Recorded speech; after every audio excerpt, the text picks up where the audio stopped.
Turn this off. Check, check, check. 1, 2, 3, 4, 5, 6, 7, 8, 9, 10. Check.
check, check. 1, 2, 3, 4.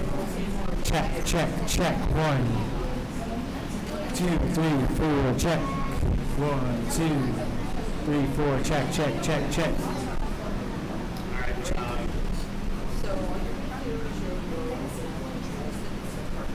Want to check the stream and see what it sounds like?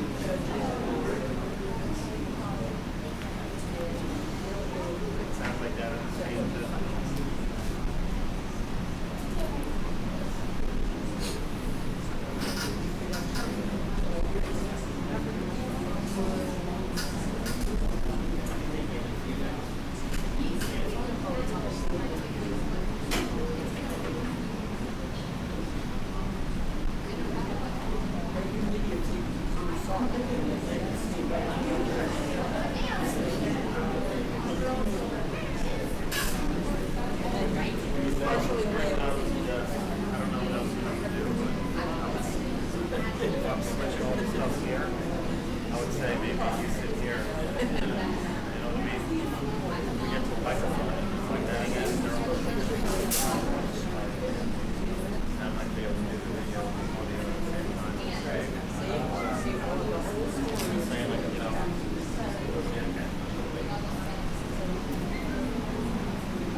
Test.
we switched the board and everything. We think it's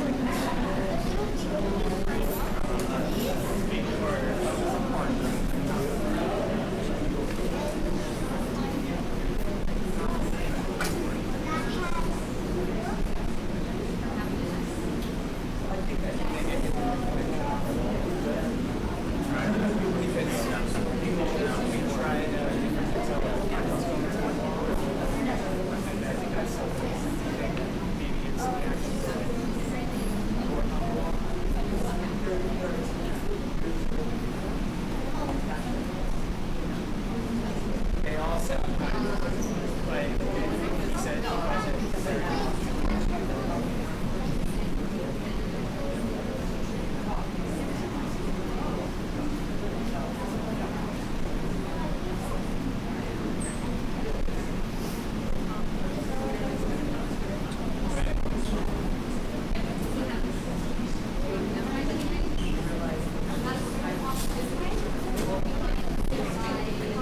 even I think you hit the wireless mic.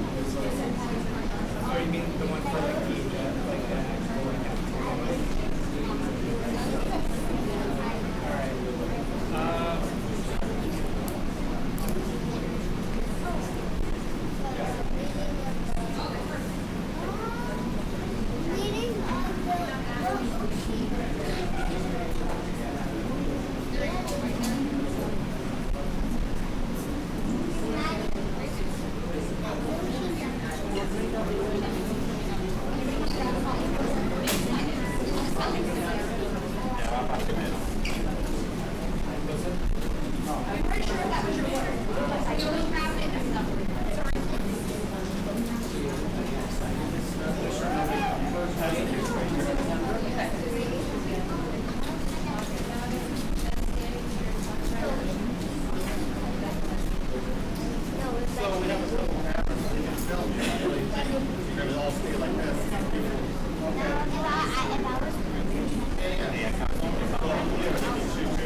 So we're gonna give them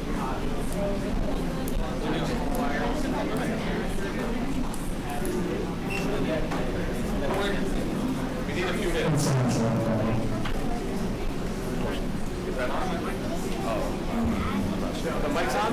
Test. Is this on? Is this? The board is an executive. I heard somebody with a mic. Is this on? The board is still finishing up the executive session. Should be done within 10 minutes, and they'll be coming back out.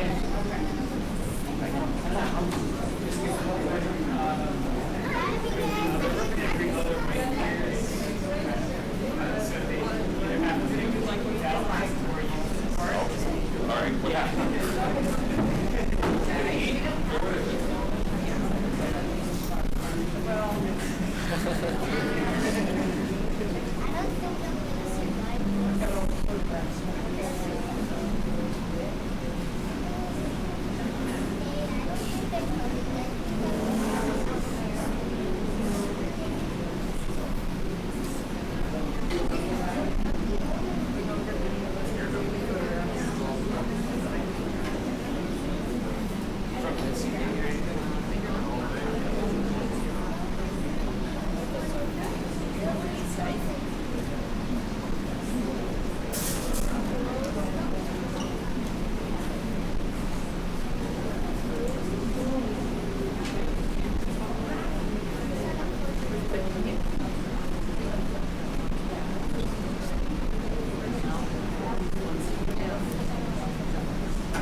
Want to talk in that microphone one more time?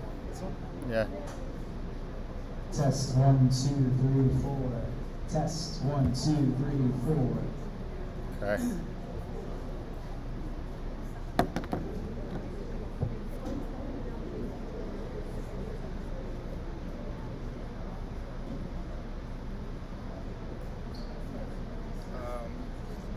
Want to talk in that microphone one more time? Yeah. Test 1, 2, 3, 4. Test 1, 2, 3, 4. Okay.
So, you guys try not to do any talking at all because I have your microphones, or the microphones on your cameras. That's probably what they're going to be picking up in the room for the live stream. Yeah, so that's it. Maybe they'll make it really quick. What do they say? So, what do you guys try not to do any talking at all because I have your microphones, or the microphones on your cameras. That's probably what they're going to be picking up. Are you going to? So you want to see if you can play with it as they go, and then if it sounds good, I can switch it back over. But right now, I just have it on their camera microphones.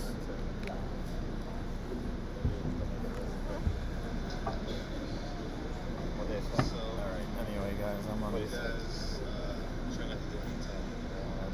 I'm on this camera right in front of me. Miley, just play with it as they go, and then if it sounds good, I can switch it back over. Right now, I just have it on their camera microphones.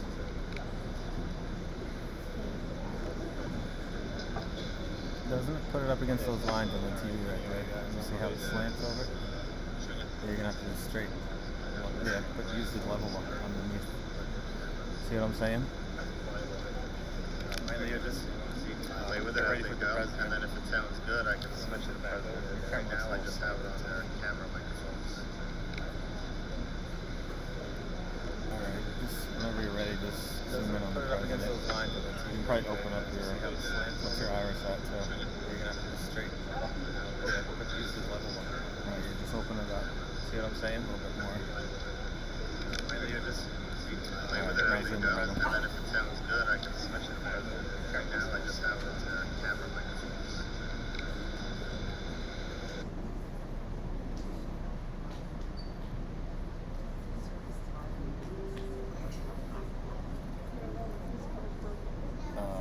Alright. Can you zoom in a little bit more or no? Yeah, there you go. Alright, stay right there. We're going to come to you in a minute. My question is, if everything is down, what is doing it volume? Where is that coming from? Yeah, I don't know. Did you just turn them all down? I just turned them all down, just out of curiosity. Good evening. Alright, camera We're on. to, We're on you, open Miley. this meeting. For those who wish to provide public comment remotely, a Google form was posted on the district website at 6:30 p.m. Those remote comments will be addressed in the second public comment section.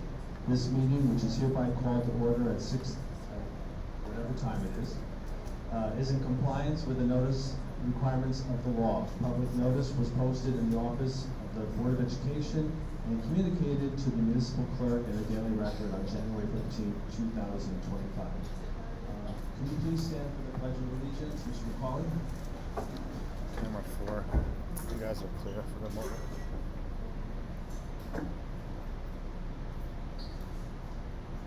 Thank you. We have 3 Dover Middle School students to lead us in the pledge tonight. Bimael Torres, Jackie Mendez, and Aiden Curbs. Alright, see if you guys can get any shots. John to be blocked by everybody. Yeah, another facing the other way. Alright, let's go to you, Malia. Come on your camera.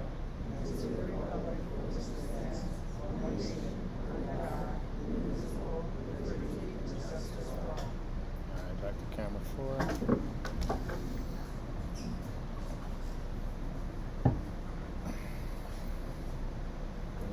Please have roll call.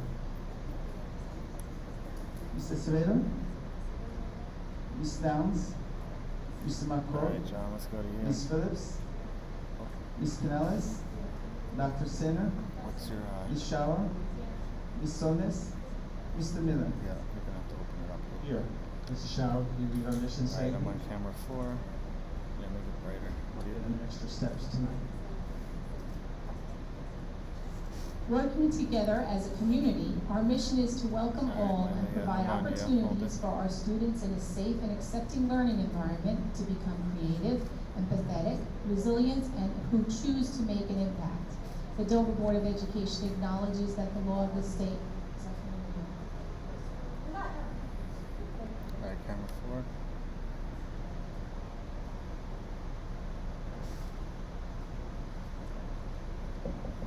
Okay. Alright, Malia, I'm on it.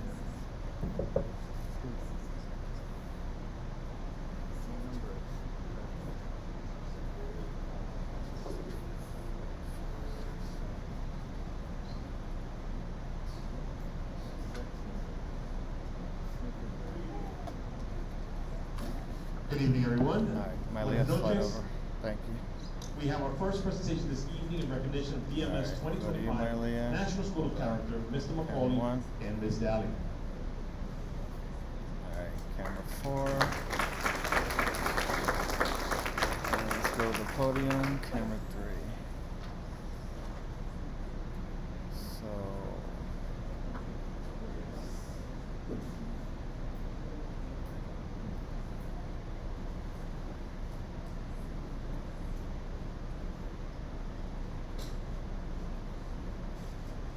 Well, thank you, everyone.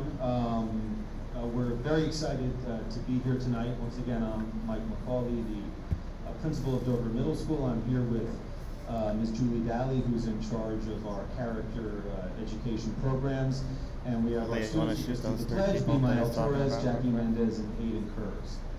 gonna So we're very excited to get be them all in with the shot. you here tonight to Yeah, share alright, with you hold it that right there. DMS was Yeah. named a 2025 National School of Character Alright, by back to the podium. character.org. You're good. Character.org is basically the leader in character education. And it's comprised of educators, researchers, civic leaders, business leaders, who advocate for character education, and like us, they prioritize the vital role that character plays in a student's education. Their mission is to provide global leadership, voice, and resources for developing character in families, schools, and organizations. And of the roughly 100,000 schools in the United States, only 70 or 71 earned this distinction this year, and Dover Middle School was one.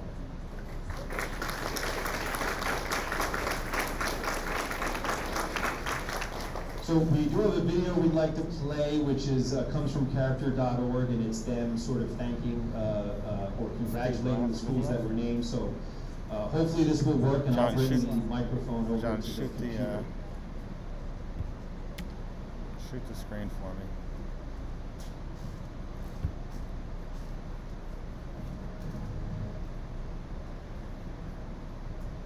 Just turn it down a tiny bit so we can read it a little bit more. 1 second, please.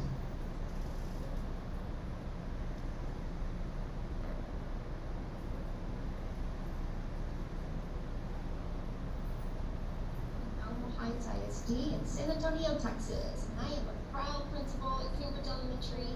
We are also a National School of Character of 2024 and 2019. And I want to shake my pom-poms and extend my heartfelt congratulations to you being a 2025 National School of Character. What an incredible honor, and one that reflects your deep commitment to shaping not just smart minds, but also strong hearts. Again, another pom-pom shaking. I do backflips for you and high kicks, but those days are over. But I do want you to know what a wonderful commitment you have made to this National School of Character. I know firsthand that this journey takes vision, teamwork, and a lot of heart. The work that you're doing does matter, and every person in your building, the teachers, the students, the staff, and every family and community partner is part of something truly transformative. You're not just teaching character, you're living it. And because of that, your impact reaches far beyond the walls of your school. Congratulations again, and thank you for being a light in your community and a model for everyone around the country. Congratulations. All right, camera 4.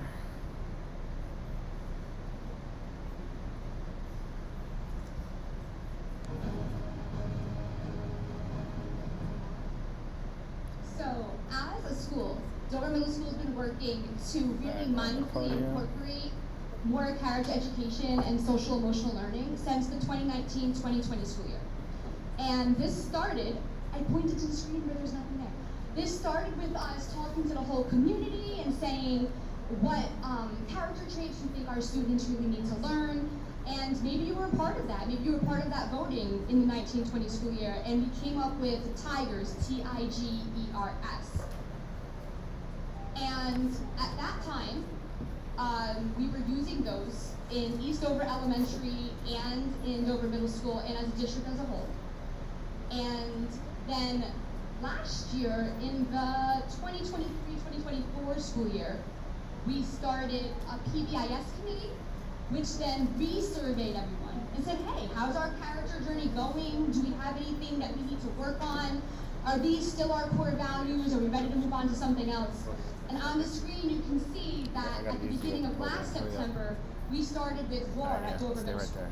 So we've adapted new core values of resilient, observant, accountable, and respectful, because we felt like that was where our middle schoolers needed to focus the most and what we wanted to highlight the most.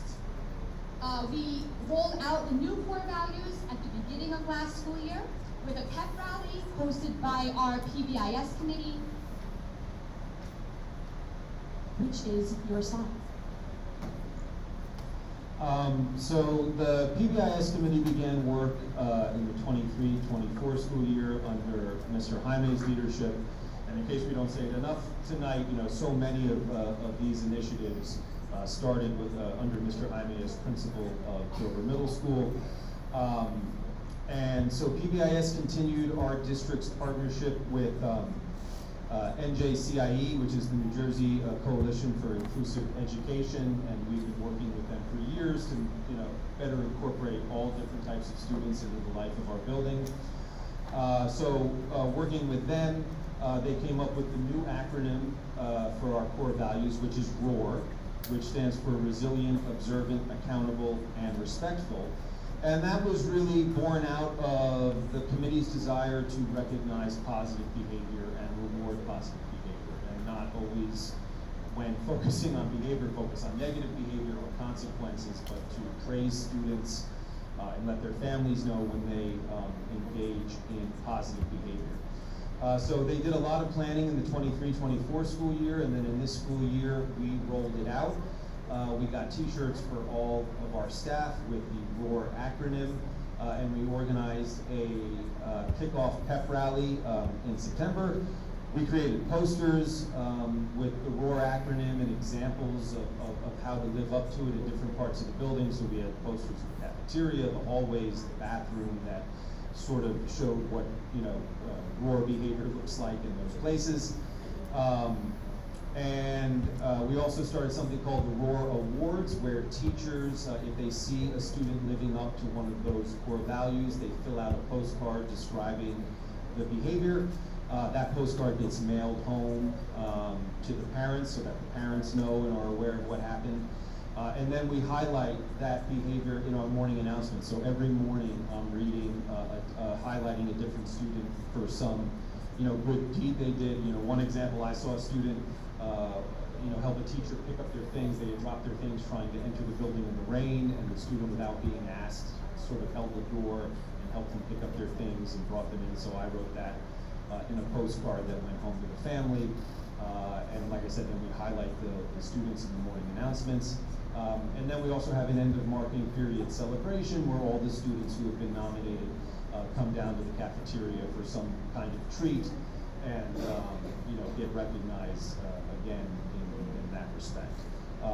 And that was something that came out of our MELOSA survey, which is a survey we give the staff,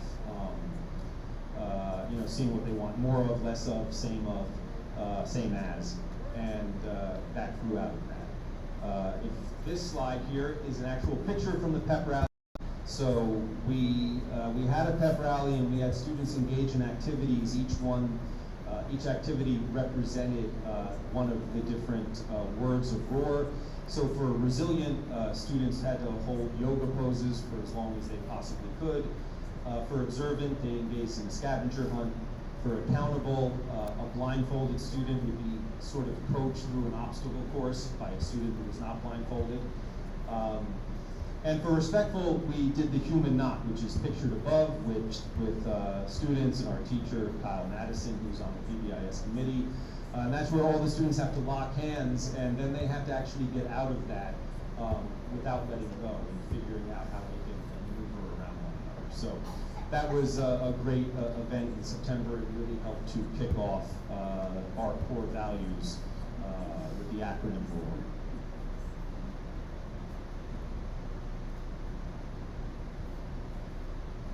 So character Character.org has many different tiers of recognition, and we've been working so hard to highlight all of the good work that we're doing, but then also receiving feedback and learning and growing and creating more programs that better meet all of the needs and social emotional needs of our students.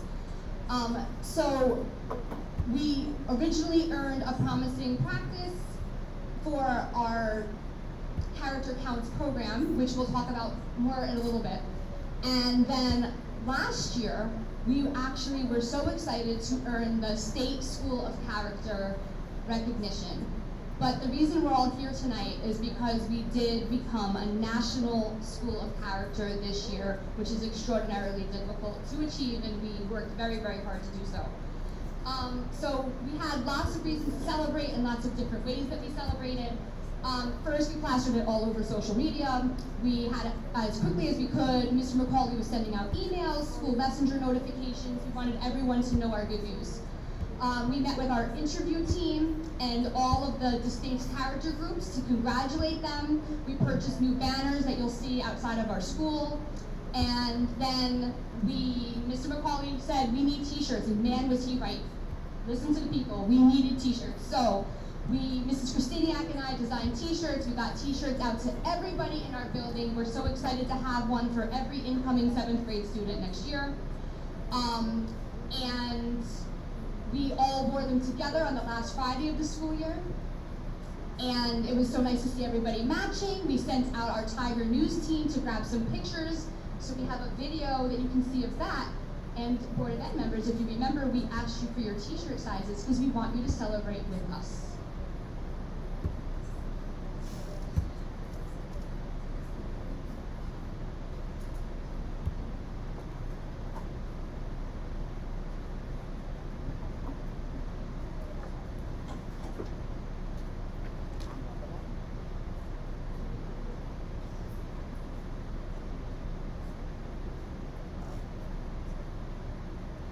I'll play it again. I'll play it again.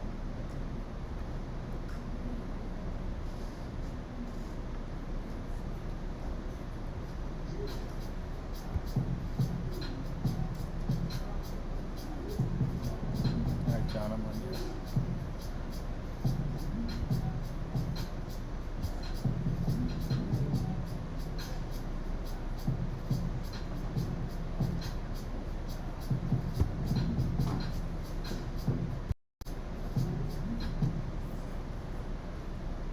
I just want to thank Ms. Christensen and our DMS News team for putting together that video that went out on TikTok, and they're always putting together videos of our events and posting them to TikTok and Twitter. On this slide, you'll see the 5 different awards that we've earned. So in 2023, we were recognized for Character Counts, and in 2024, for the Power of Being Seen, which is professional development brought to us by Mr. Jaime and perpetuated after he moved up. And then also another program that we have continued that Mr. Jaime brought to us is the Melosa Feedback Loop, which what's so great about how encompassing this is that Character Counts is students leading students. And the Power of Being Seen is teachers helping students. And the Melosa Feedback Loop is administration asking teachers for feedback and acting on it. So we really span the whole spectrum. Then we also have updated our website, which Imael is going to share with you. Our DMS website has been updated to show the journey and achievements.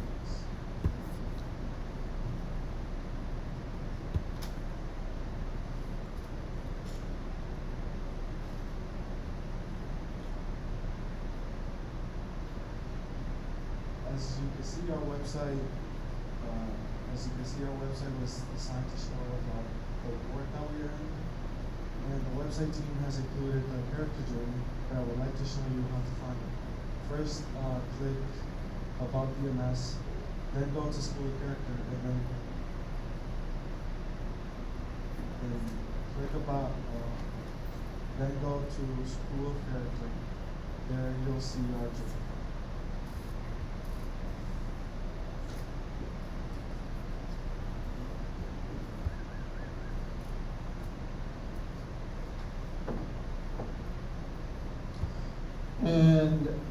done, we can go back to our next slide, slide 7.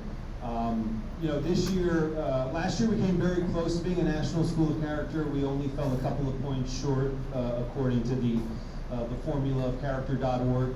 So this year we obviously wanted to make sure that we, you know, did everything to the best of our ability for their application process, which really has two parts. First, we had to submit sort of an online application in early November, and we just had a ton of support from all of our staff and from central office administration, from Mr. Jaime, Mr. Carl, and we were able to submit our application on time. Basically, you can see there we had 22 essays and 60 pages of artifacts. We really had to give them a whole lot of information about all of these various programs, and we just had a lot of cooperation. We were able to get that done. And then we also had to prepare for the interview, which they call a virtual site visit, where we had to put a whole team together of staff members, administration, central office administration, parents, students. These students were here and part of that interview. And we had to prep everybody, so that was really kind of months of getting ready for that site visit, which I think happened in February. Once again, we just had so much cooperation from everyone involved. I think if we can go to the next. Oh no, we have to go down a little. I don't know if you can go down a little to slide 15, Stephen. But there's a great picture there of that committee. We had 10 staff members, 4 students, 5 parents, administration from our building, and then also central office. We had Mr. Carl, Mr. Renshaw, and Mr. Jaime were all present. So that's a picture from that day, and we certainly thank everyone who helped us make it through that virtual site visit. We certainly felt very good when it was over, and we felt we had sort of done our best to make our case as a National School of Character. So it was really just a huge team effort from our building to the entire district, and we're just very thankful for everyone who helped us along the way.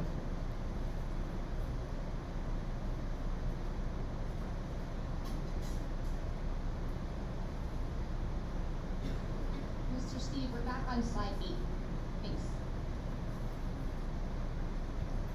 So in the 1920 school year, when we really started focusing on character education, we developed a program called Character Counts, and it is our flagship program. It's what started everything. And in Character Counts, we have 7th and 8th grade student mentors, along with some 6th graders from Eastover, since we're lucky enough to share the campus. And they create lesson plans, and they teach lesson plans about important character traits, like those we talked about before for the tigers and the roar. The students select books that our librarian, Mrs. Sowden, curates for them, and they select books that teach about that trait. Then they work with their elementary class.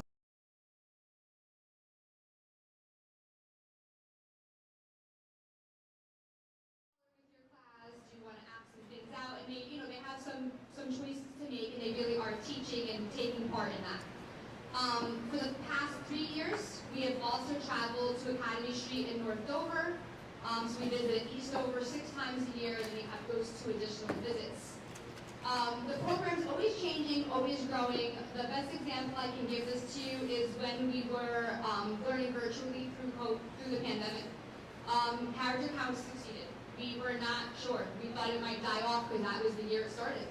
But we were able to get students joining us virtually after school and practicing. At that time, they were reading the books to the kids. They were practicing reading them online and then joining the group that way. And now that has evolved to now where they pick a YouTube video, and the YouTube video reads it, and they pause the video, and they talk about how that shows trustworthiness. And it really has become a teaching opportunity for them as well. This year, I was really happy to work with Aiden, who's one of our Character Counts mentors. As a Character Counts mentor, I'm always trying to live up to my expectations, and I really enjoy being in the classroom, being in the Eastover classrooms, and just helping the kids, whether it's trying to understand the video or asking them questions about what happened in the video, and then like helping them understand how to live up to these core values. And even if it's just being mindful of my behavior in the hallway, I'm always trying to demonstrate and teach these kids to be the best people they can.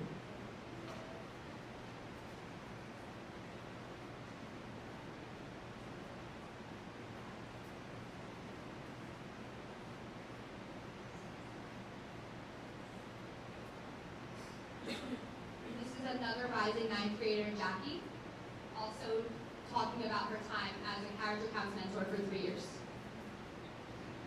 In this picture, we can see an 8th grade student mentor in the kindergarten classroom. Every month, we plan and we teach a different core value in our acronym cycles. Growing up, a student mentor would always go to my classroom to talk about a core value, and I was always excited when they came. And in 6th grade, when I was elected to be a student mentor, I was very happy and have been a student mentor for 3 years.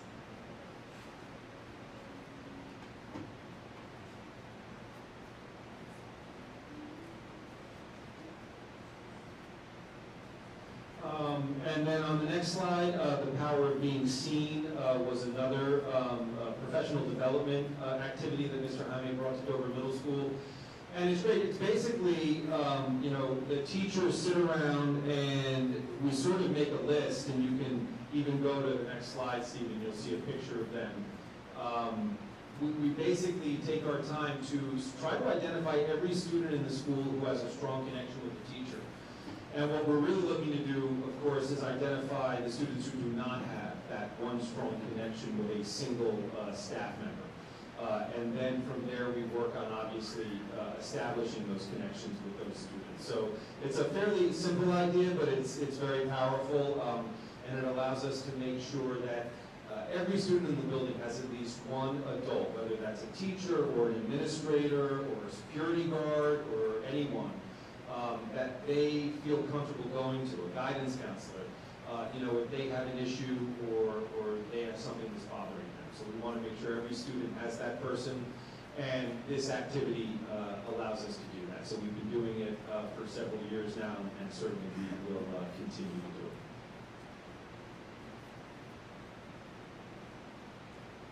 And then going on to slide 12, we've talked about this already, the MOSA survey, which stands for more of, less of, and same as, which sort of got the technical name feedback loop as we presented it to character.org as a promising practice. But this is a survey we issue at the end of every year that Mr. Jaime started, and we just issued it again just a few weeks ago at the end of this school year. And this obviously allows staff to sort of express their feelings on what they like that's going on and what they don't like, and what they want to keep or not keep. And that's very valuable feedback to me and Ms. Christiniak as we are planning over the summer for what we're going to be doing next year. And it was, you know, excellent that this was named a promising practice, because every 5 years you do have to recertify as a National School of Character, so you sort of have to go through this process again in 5 years. And the best way to continue on and be recertified is to continue to have these promising practices.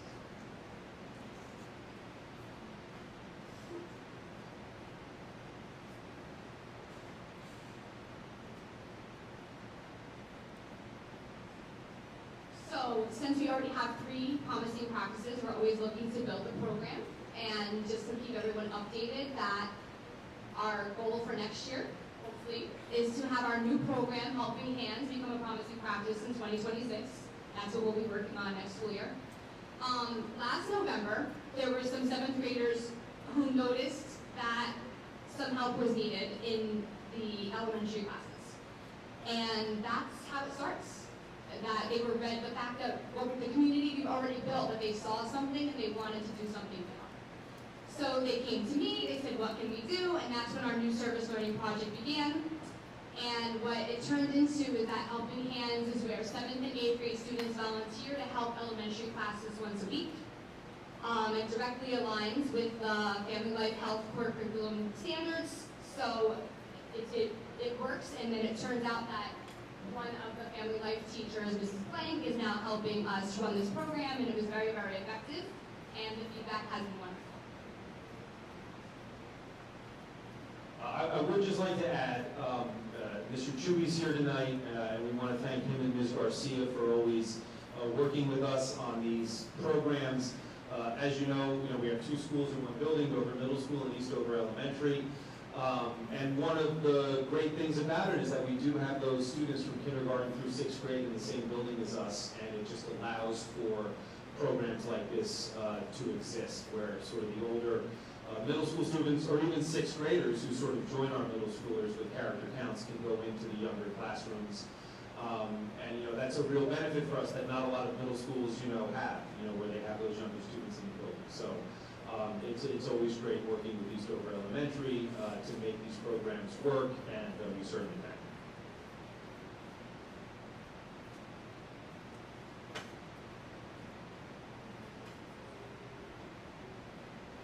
Aiden was part of Helping Hands, and is pictured here.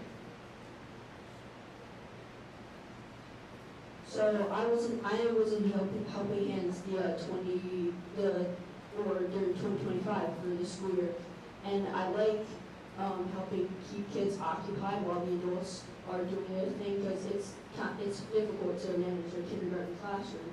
So I enjoy being part of this journey to help just guide them along and help them grow up to be a good person, just as with character counts. But also it helps me get experience of what it's like to help these kids. Little classroom tasks like helping pass out the folders, that takes someone's time, and our middle schoolers are ready and able and willing to help.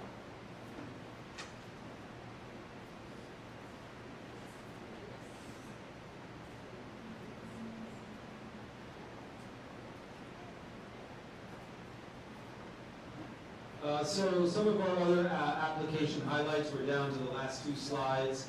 Our student ambassadors, we have 7th and 8th grade student ambassadors. When we get new students to the building, they take them around and help them get acclimated. They also assist us at other evening events. Our care closet, which there's a picture of right there, which was a great program. Our school nurse, Stephanie Borges, started so that she has items that she can give out to students who need them.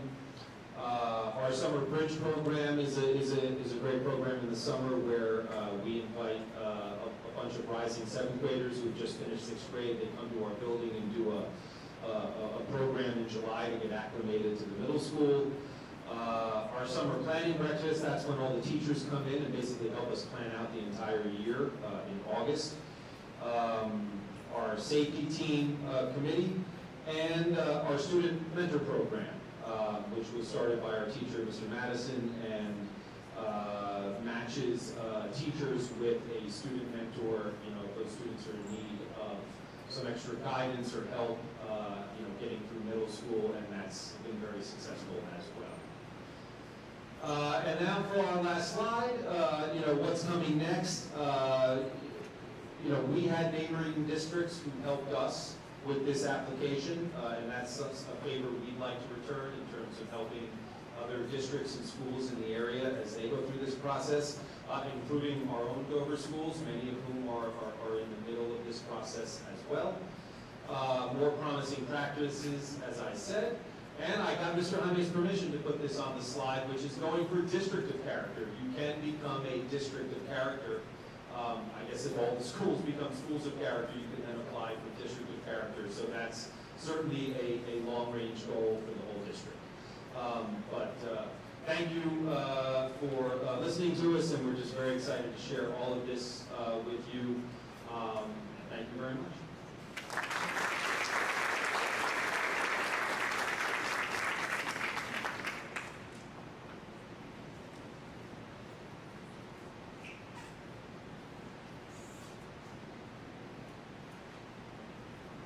I want to thank everyone who's involved in helping with this program together.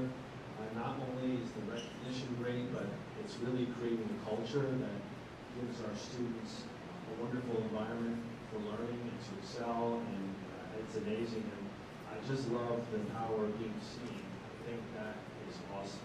I love that. Does anyone else from the board have anything they'd like to say?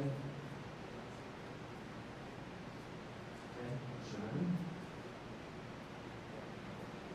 Thank you again, congratulations to EMS for continuing that work with character education that we started so many years ago. I'm excited to see you continue on the progress and continue to work to hopefully eventually become a district of character. So now for our next presentation, we have, I apologize. Oh, there it is. Recognition for retirees. Ms. Gibbs. Oh, sorry. No, we're going to skip to the next one. Sorry, then we'll go back to Ms. Gibbs. We're going to the recognition of New Jersey Consortium for the Gifted and Talented Program. Ms. Polak, Ms. Gensinger, and Ms. Dr. Khalid. Thank you, everyone, for the patience with the technology issues we're having tonight.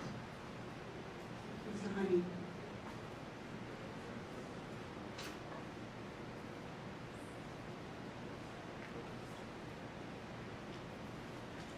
Good evening. I'm Cynthia Bass-Gensinger, the Supervisor of Social Studies and Gifted and Talented Education. I am excited to share that students in Dr. Kalina's enrichment classes at Academy Street Elementary School and students in Mrs. Bullock's third grade Gifted and Talented class at North Dover Elementary School participated in the Fairy House and Gnome Home Cardboard Challenge through the New Jersey Consortium of Gifted and Talented Programs. The students created remarkable projects using only recyclable materials such as cardboard. All projects were constructed with a moving part. The students won outstanding prizes such as Best Overall Concept and Design, Best Use of Movement, Best Craftsmanship, and the Judges Award. Thank you to both educators and their principals, Mr. Edwards, Ms. Lucas, Dr. Carlton, and Mr. Daniel, for engaging the students in such a wonderful endeavor. Mrs. Bullock and Dr. Kalina will now introduce the students who will describe their amazing projects with us.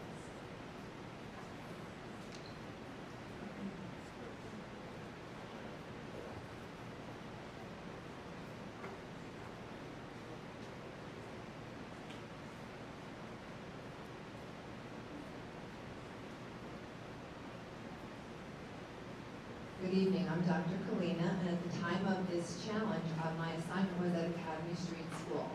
I presented this project to all students in grades K to 5 to see if they were interested in participating.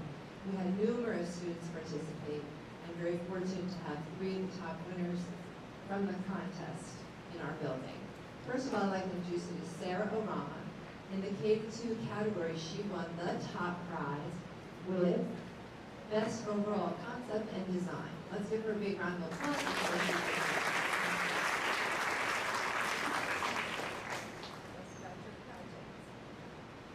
So this is my project. I used a carton for like a stone wall, and like there's a door that you can open.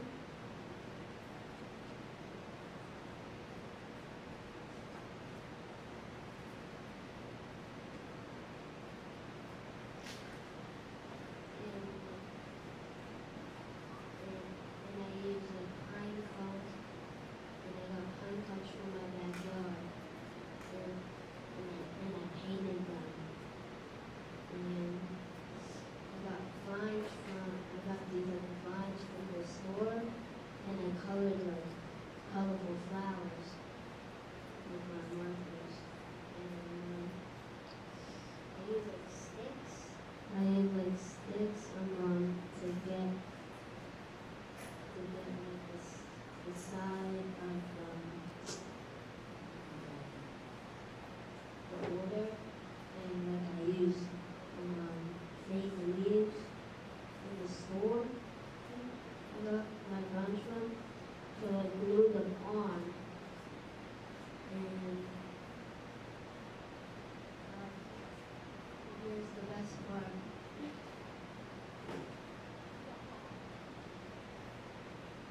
it's a fairy dancing party, and I use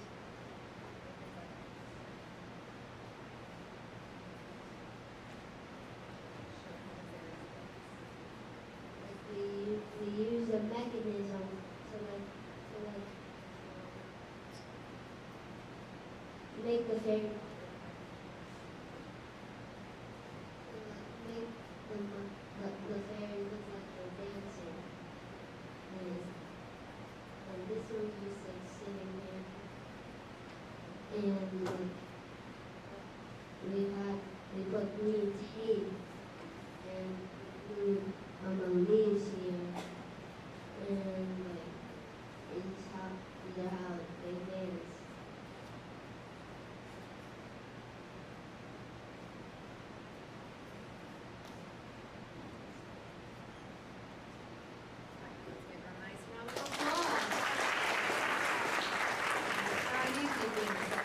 Now they want me to tell you that now they're going to, she's going into third, even though at the time she was second. And second, I want to introduce you to Mixel and Estroza, who won. She's in grade 2, winning the best use of movement for her fairy house. So Mixel, I'm standing and tell us about your project.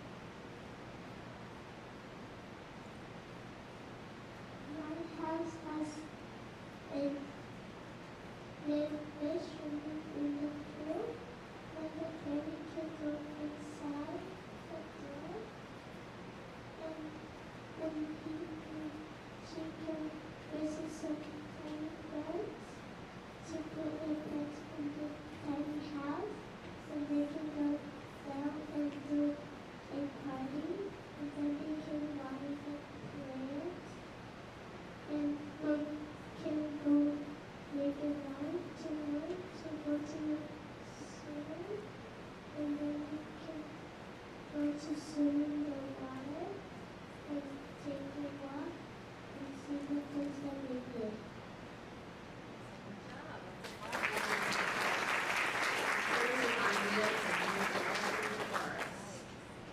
And now winning in grades 3 to 5 category, Best Craftsmanship, Miguel Larango, grade 3 at Catholic School.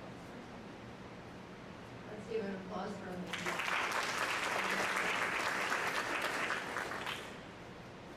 So this is my home house. So it's 97% it's made out of cardboard. And now I'm going to tell you all about the inside and the outside. So here we see some grass and some leaves and some pine cones. And we see some different kinds of leaves for the roof. And we see a pine cone. And here there's a water well where we move this thing. And the bucket of water is coming up. So gnomes can get their water whenever they want to get water. And then after when they're done getting their water, they just do like this, and it goes down. And here, there's a sign. It says Gnome Sweet Home, and that way they remember that it is their house. And here we see a door, and they open, and we can go inside.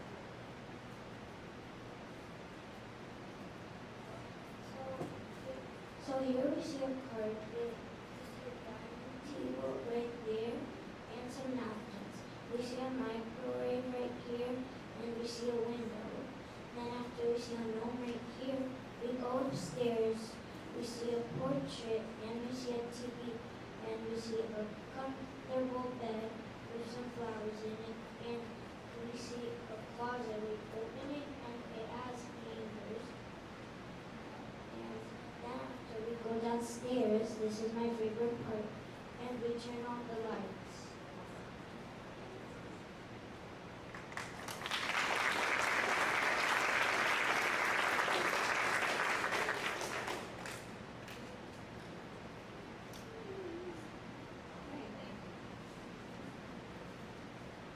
So before I introduce Bianca I just want to let you know how much work goes into something like this. In my class, it was 8 teams of 3 where they did all of their work in class. So we had a lot of cardboard dust flying around for days and weeks. But they were thinking in terms of engineers, where they had to take the challenge, they had to plan it out, create prototypes, test it out. When they're working in teams of 3, they're learning how to collaborate. But it just doesn't stop with the house. Every entry had to have a storyline. It had to have characters. Each child had to write a story and videotape their story so that the house became alive with a fairy ring.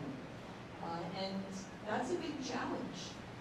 It took a lot of time and patience, but you saw the student creativity coming out in many, many different ways. And this was a team of 3. Bianca is representing her team. Alan Chipka and Sophia Ramirez were not able to make it, but she's going to tell you a little bit about Chase, their gnome, and his home.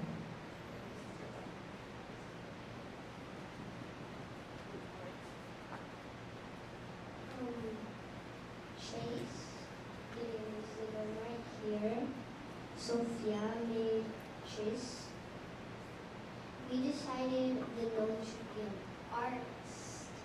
So we put a little small piece of paint up here and some on the ground. We had this. This was the one of the parts. It was up here, but we lost it. My friends made the windows. Alan colored these leaves and the leaves up top. I brought in the natural leaves. I brought in this one, this one, this one. I also brought this, that, and then I didn't bring anything that goes inside. I brought these leaves that's named Cinnamon, because he smells like cinnamon. The windows are one of the movable parts in this. I don't know what I should call it. We have 2 carpets. One's a rectangle, the other one's a circle. We have stairs so that Chase could climb up the stairs and get to his couch. The other thing we lost was a book, but we didn't lose a couch. We made a bed, a light, and a drawer. Sophia made the sign. Me and my friends colored the acorn. I brought in some little rocks, and we colored those too. Technically, I colored the rocks because they were busy working on the thing. So you can see Chase holding the paintbrush. We have some pictures of the house.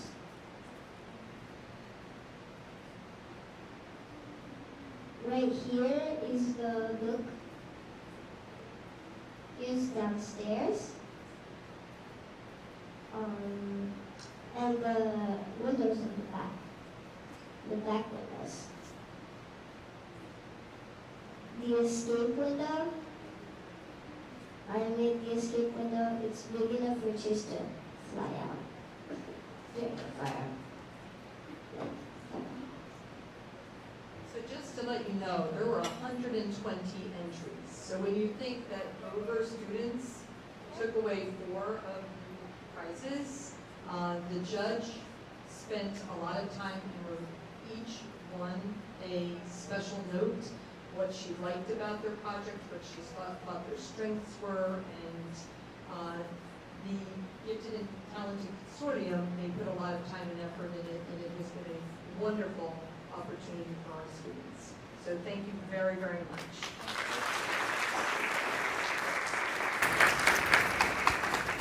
Thank you so much for sharing.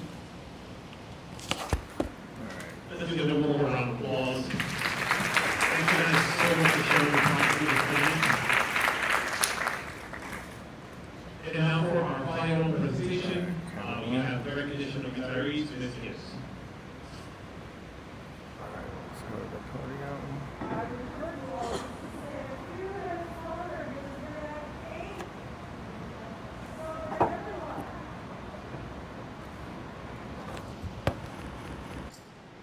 Good evening, everyone. And on tonight's agenda, we honor and recognize several retirees from throughout the year.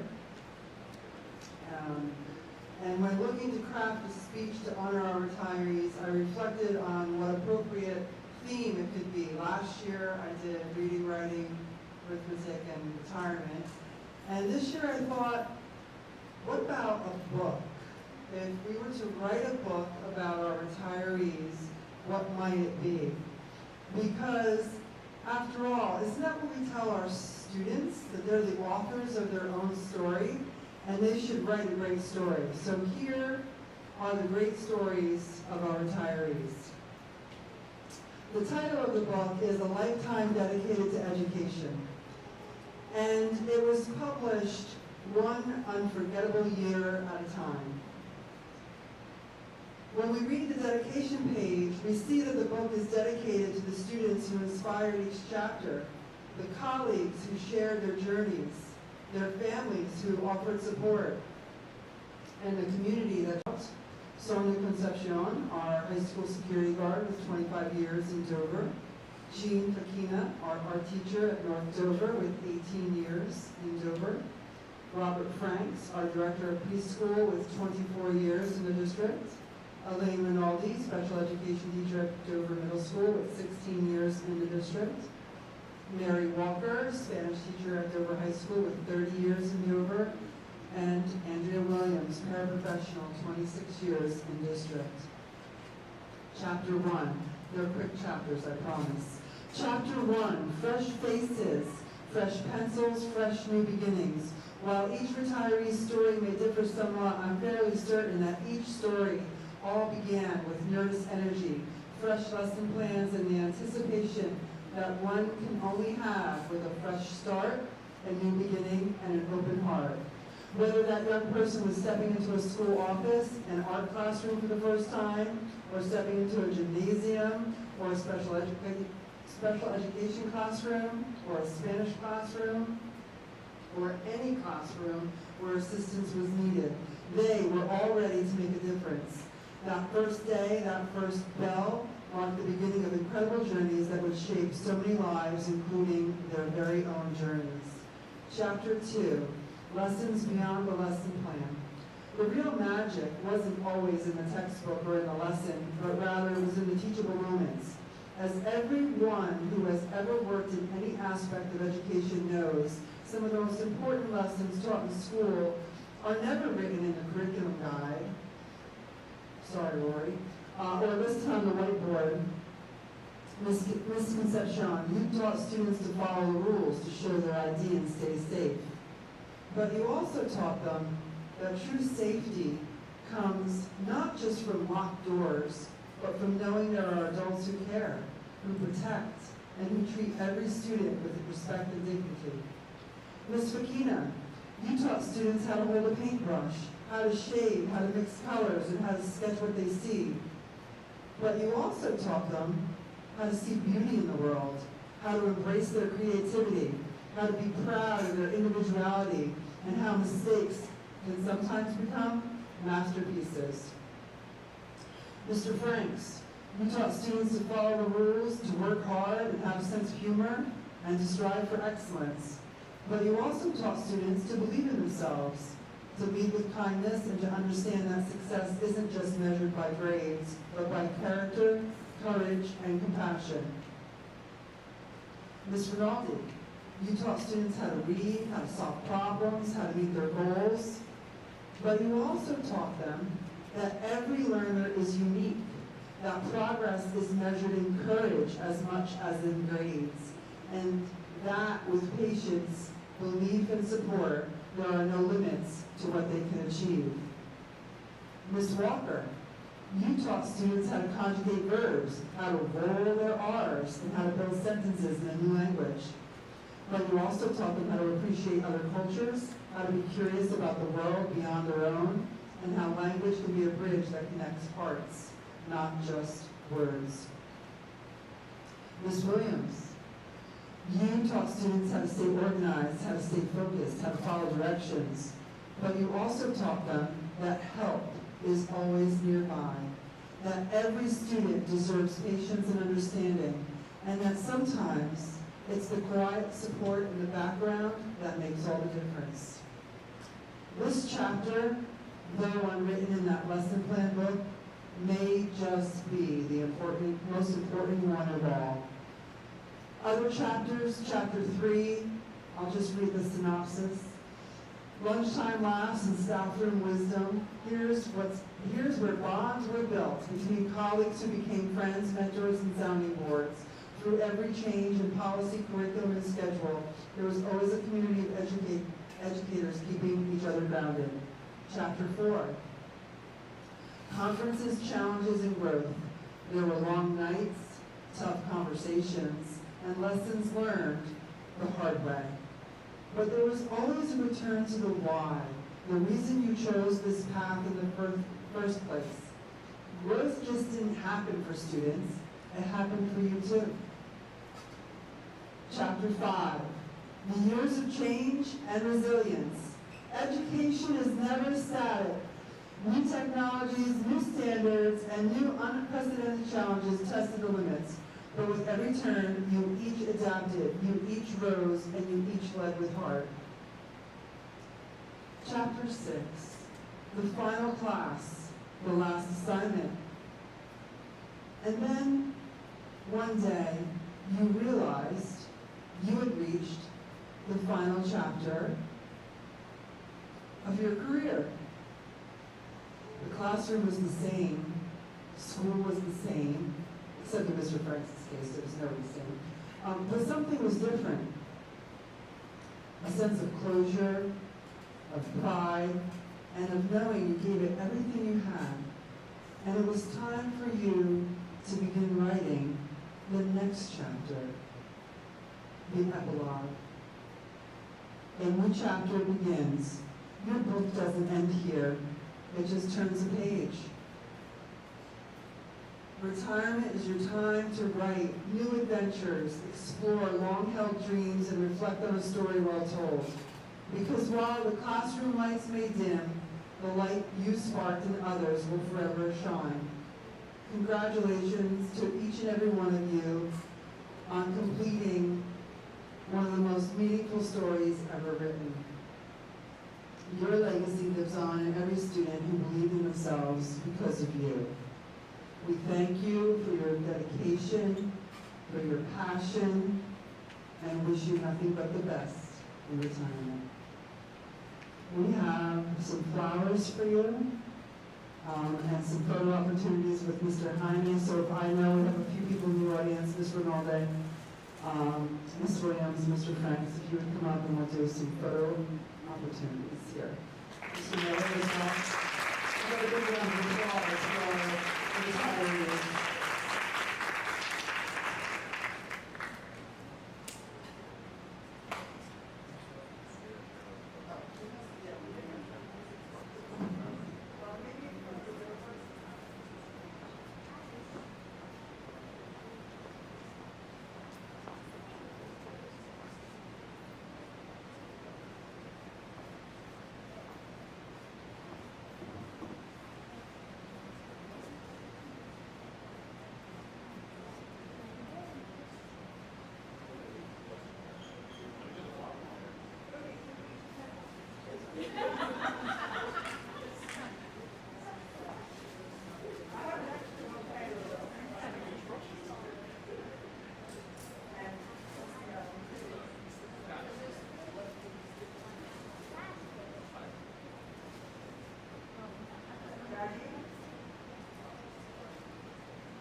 we're going to take a short 5-minute recess for cake.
recognizes the value of public comment on educational issues and the importance of allowing members of the public to express themselves on school matters.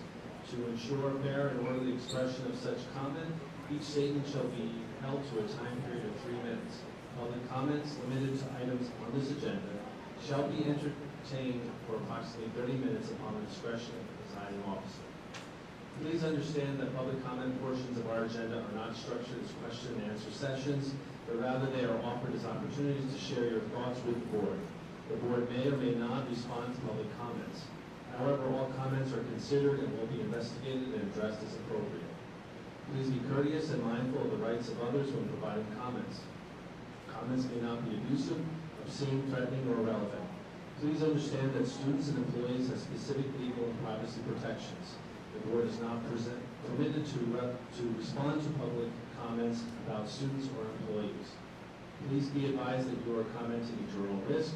Any public comments that are directed at a particular individual or individuals could subject you to legal liability for defamation. Is there anyone from the public that wishes to speak? On agenda items only. Okay, seeing no one from the public, we're going to close the public portion of the meeting. Do we have approval of the minutes for May 13th and May 21st, both regular and executive session? Do you have a motion? Do I have a second? Any comments? Questions?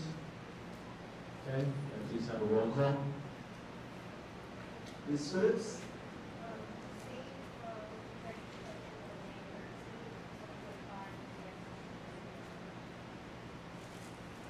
Ms. Canales? Yes. Dr. Senna? Yes. Ms. Shaw? Yes. Ms. Solis? Mr. Miller? Okay, I'm not aware of any whole board communications. Did you have anything that was open?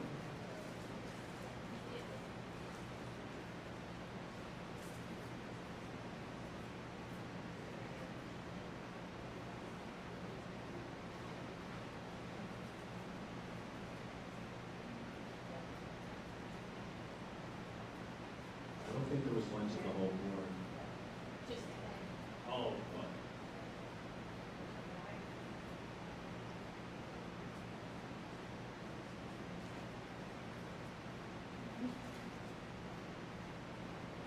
The communication that we did receive today was a personnel matter. Okay. Our student representative, who's at school now, Mr. Ray. Good evening, everyone, and happy summer break. I would like to start my report by congratulating the graduating class of 2025 and say good luck to all of them in their future. I want to start my report about talking about SGA. I have mentioned SGA a lot before here at the board, and I want to clarify what SGA is and what we have done this past year. SGA is the High School Student Government Association. We are a brand new organization / club that had just finished its first year of running. As SGA continues to run, we are going to do things like host homecoming dances, pep rallies, and the Olympics. SGA is the student government and the student body of the high school. We represent the student body and the students all at the high school.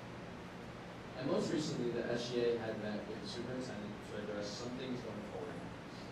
One big thing that we had discussed at this meeting was creating a steering committee or a student committee. And in this committee, it would include students from each grade and students from student councils, along with important administrators like the dean of students or the union rep for the teachers. This steering committee idea that we came up with was to make a better way to communicate between administrators and students, and also to involve more students in important decisions. And I know a lot of you might be asking, like, what kind of important decisions should students be involved in? So an example of this I know would be the new starting times we have at the high school starting next school year. And I know there's a lot of students that when they heard this, they were complaining and had a lot of issues and complaints. So I think if we had some type of student or a steering committee, this would help kind of address some issues like this with the administrators and with the students. And it would be really helpful because it would get more students involved in the high school and a lot of important decisions. Things like this also help boost school spirit and help the students feel more motivated to become more involved in the high school community. Creating this kind of committee and promoting it throughout the high school will help address many concerns students have and also give more insight to the students about what goes on in the decision-making process at the high school. And not only that, but SGA would like to have more of an involved role in the administration. We plan to do this by continuing our weekly meetings with the principal and building a strong connection between the Student Government Association and our new principal coming the next school year during the fall. Thank you.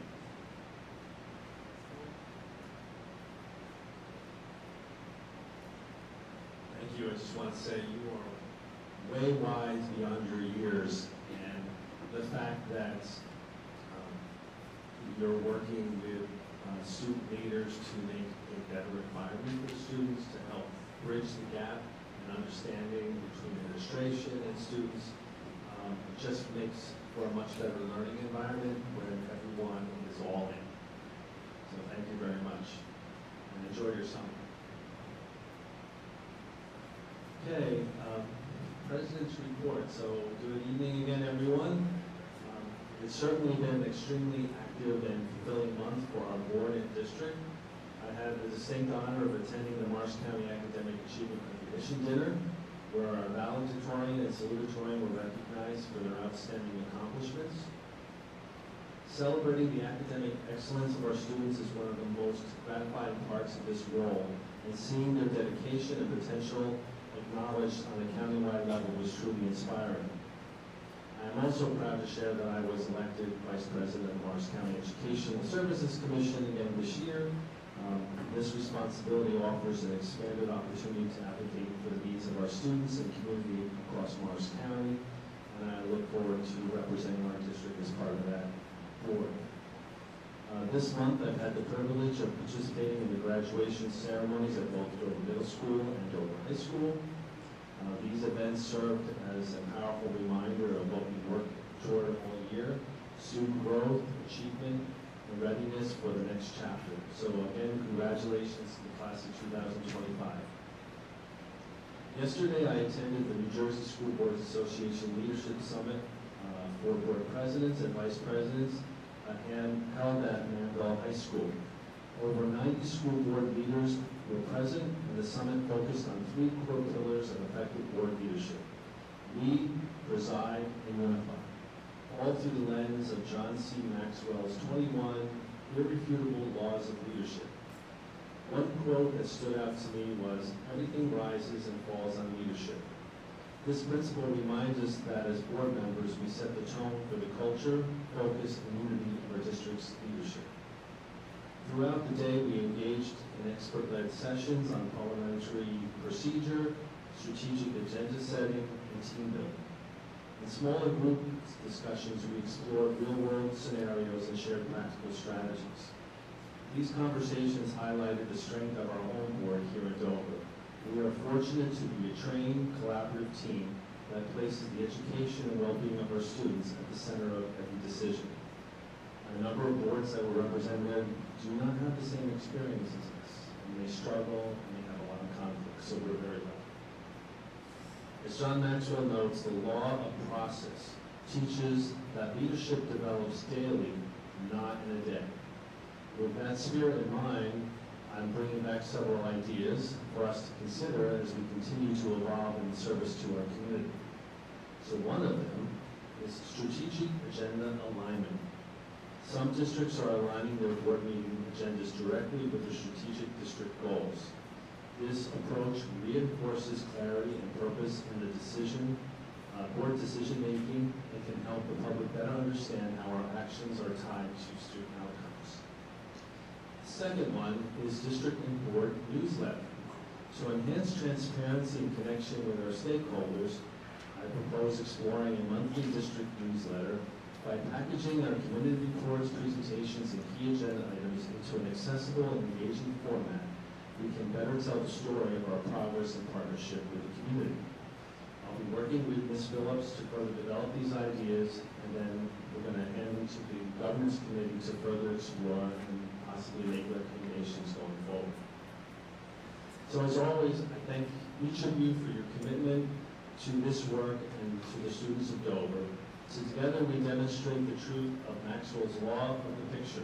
People do what people see. So let's continue to lead by example with vision, integrity, and unity. So thank you. Administrative reports. Mr. Hyman. Good evening, everyone. Buenas noches. Thank you again, everyone, for your patience with the issue we have with technology. I want to piggyback off of what Mr. Lay was mentioning with the SGA, and I did meet with the SGA last week, and it was a great conversation we had, and it really ties in very much into one of the goals that we're setting for next year to hopefully be able to put together a student forum to once again have this opportunity to have conversations. And I agree with Matthew in that allowing our students to understand the process and the reason behind some of the decisions that we make does help to clarify how we move forward. And I know there was conversations about cell phones and dress codes and things of that nature. And it was a great conversation that we had and understanding why these parameters have to be set. And really good questions. You know, once again, it came from a place of wanting to understand and grow, and how can they also contribute to those pieces. And one of the things that we also discussed is the possibility of moving forward for next year during our Climate and Culture and Connection Committee, that potentially having a senior student in there who has gone through our system, who's able to provide that input or perspective for that student. Because when we discuss culture of a district, that also involves our students within house as well. So there's a lot of potential here, and I'm excited to really explore them and do something different. It allows me also to still have that connection to our students, which to me is very important. So I look forward to those SGA meetings next year, and they're really planning and putting some stuff together. I want to congratulate all of our 8th grade and 12th grade students on the promotion to the next academic level. We are incredibly proud of your hard work, resilience, and accomplishments. To our parents and families, thank you for your unwavering commitment to your child's success. Your support plays a vital role in their journey and celebrate these milestones with you. So once again, wishing all of our students continued growth, success, and exciting chapters ahead. In addition, I want to congratulate our 8th grade and 12th grade students again in their promotion in regards to honor roll ceremonies, 8th grade awards night, senior awards night. The fact that we had 126 students earn a seal of high literacy, which was amazing, and that's all the hard work of our students as well as our world language and multilingual departments.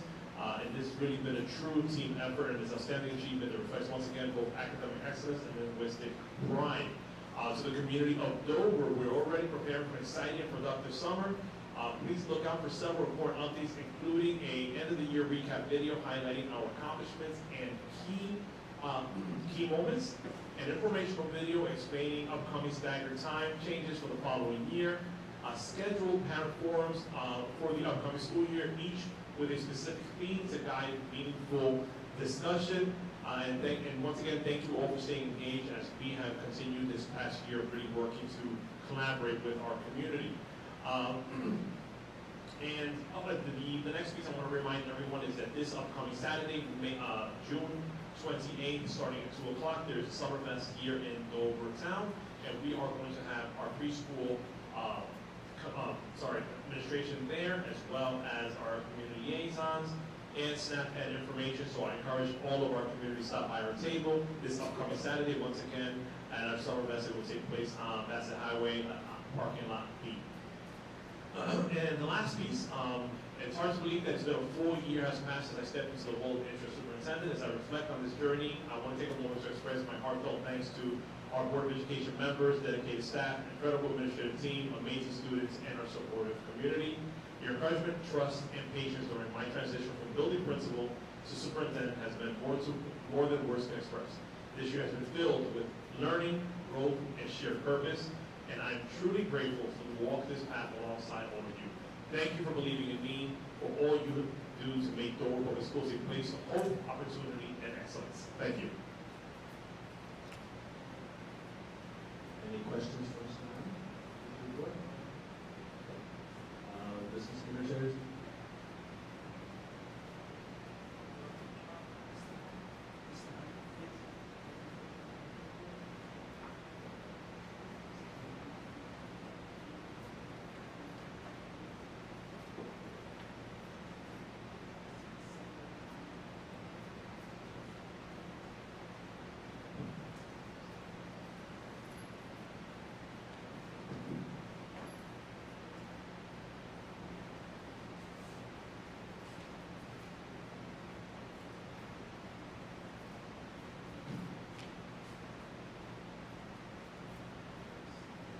have to apologize, I thought I had it here. Good evening, everyone. I'm going to talk about a couple items on finance. Item 12 is SAFE, meaning the School Alliance Insurance Fund, provided lowest premium amounts for our workers' compensation and other insurance packages, so this is on the agenda for approval. Approximate savings is going to be like $40,000 a year. Item 14 is this is the annual resolution to transfer surplus funds to our capital or maintenance reserves. I said higher limit as a precaution, but the actual transfer amounts will be determined after the audit is completed. Item 32, due to a 3-year agreement with our current software provider, we have been unable to switch the improved software for accounting personnel and payroll over the past couple of years. Since the agreement ends at the conclusion of the 2025-26 school year, we will proceed with transition to Genesis Education Services. The next school year will focus on implementation to ensure all systems are fully operational by 2026-27. It was in the last board meeting agenda. We submitted. We were working on the COPS School Violence Prevention Grant. Now we submitted it, which will be approved for up to $300,000. I would like to thank Mr. Lorenzo again for his help in putting the application together. Our board attorney, Mr. Krug, board architect, Mr. Campisano, and his team, Mr. Bolas and Mr. Bryson, along with myself, attended Dover Town's planning board meeting last Thursday.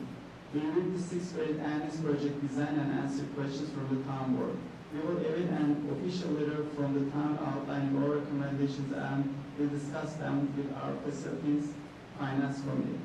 That concludes my report. Thank you. Any questions on our business administration report? Thank you again, Mr. Miller. So for our HIP report, I'll start off. So for our district grade report for the school year, so we're looking at school, Academy School Streets, with a score of 77, and the grades are coming in, the scores are coming in from HIP program approaches and our initiatives, as well as training for BOE approved HIP policy, our staff instruction training program, curriculum instruction, HIP and related instruction skills, HIP personnel, school level HIP incident reporting procedures, HIP investigation procedures, HIP reporting, and school grade with a combined score of 77. For Dover High School, very similar in the core elements that I just mentioned. Their score also is in that of a 77, which the max score becomes a 78. For Dover Middle School, once again, the core same core elements with a score of 77. East Dover Elementary, once again, same core elements with a score of 77. North Dover Elementary School, a school grade of 77. And that is all for the HIP reports for our district. Thank you.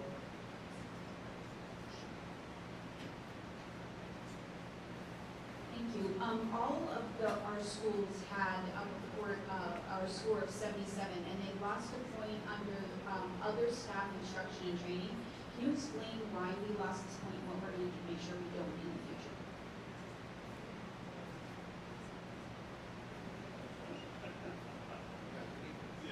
Thank you.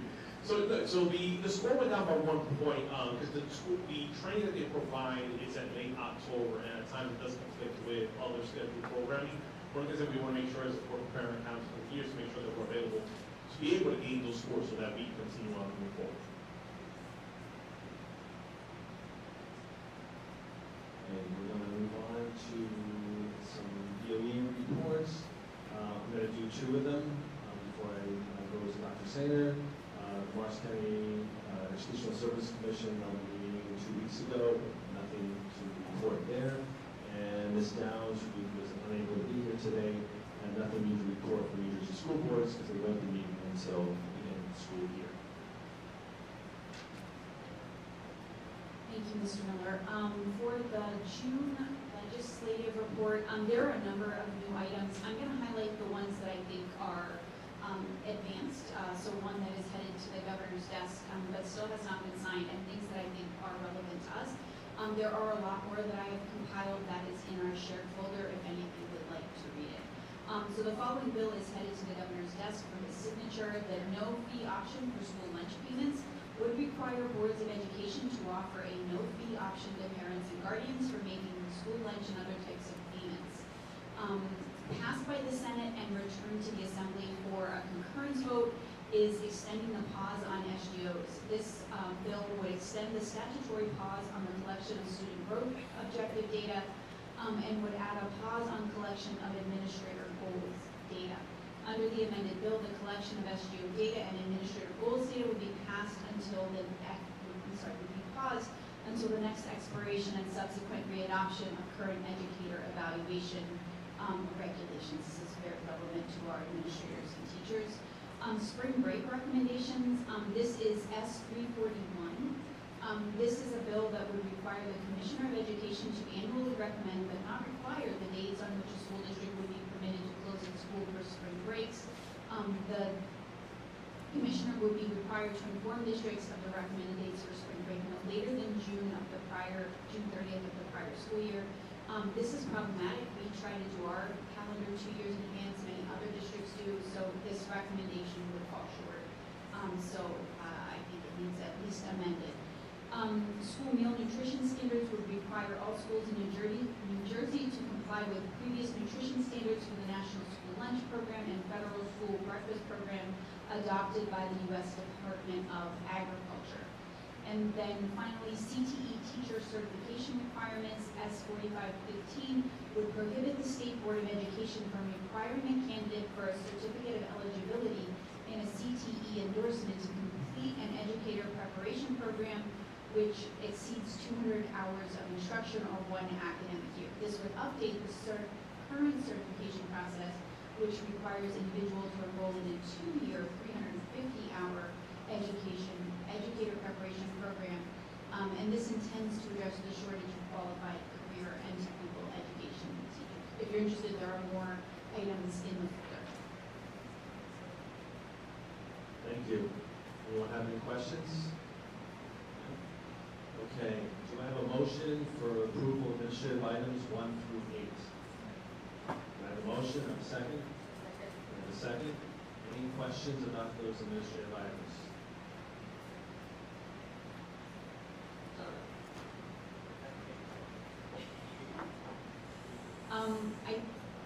I'm looking at administrative, I'm sorry, I don't know which item number it is. It's the comprehensive equity plan.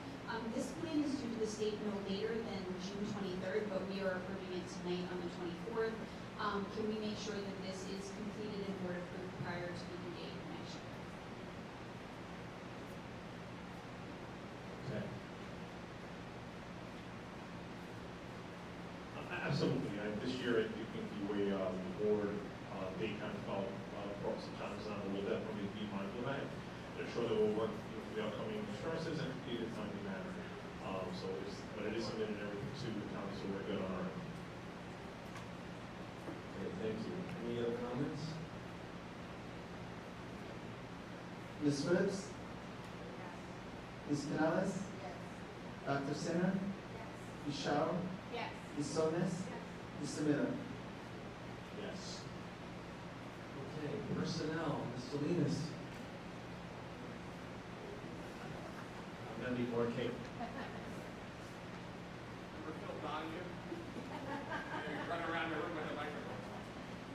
I would like to make a motion upon the recommendation of the superintendent and board to approve items 1 through 29 under personnel.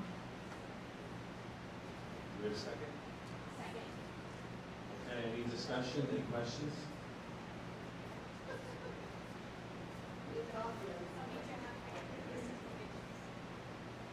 I'm going to ask all my questions at one time for the obvious reason. Were all the staff that are on the reassignment list notified prior to the end of the school year? There is a reassignment for Dover High School in social studies that is unreadable. Could you please share this information? Moving into the new GNT model, I see staff reassignments for Academy and Eastover gifted and talented teachers. Why has a teacher for North Dover not been assigned to this role yet? And will the 2 teachers, and presumably 3, writing curricula, working together this summer, will they work together to meet the needs of multiple class levels of students and provide continuity? And will these teachers receive any training on best practices in gifted and talented education? I'm sorry, 2 more, Ms. Miller. Can you please explain the salary adjustments in the 2 business office positions? And then I just wanted to comment that it's always nice to see former students returning to the district as staff.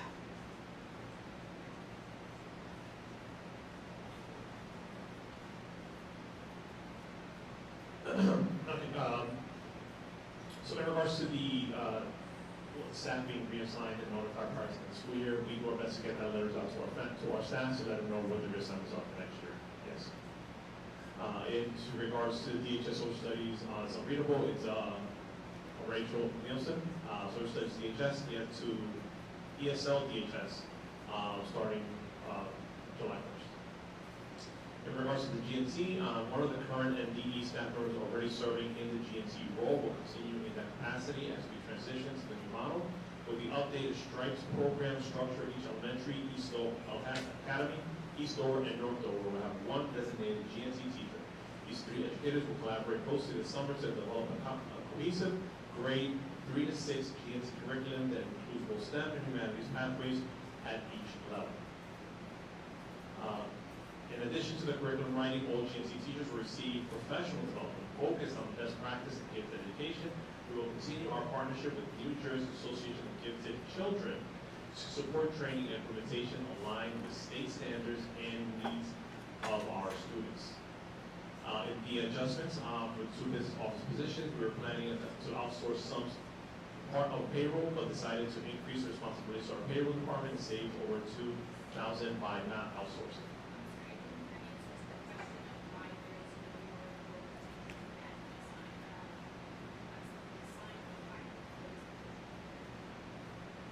There should have been someone reassigned for that North Dover position, but I can double check. I will double check on that and get back to you. Sure. In regards to Seton Hall, the agreement with Seton Hall University is a student teaching affiliation agreement that allows Seton Hall students to complete clinical placements in our schools to support educator development, strengths of our recruitment pipeline. Sorry, so many questions. I was making sure I didn't miss anyone. I believe that was all the questions, correct? All right, and then just one last really quick before I turn over the microphone, I want to congratulate Ms. Ross on becoming the new high school principal. She's here in the audience. And I would also like to congratulate Mr. Chewy, who is our former EDE principal, who starting July 1st will be the administrator of student performance and strategic planning.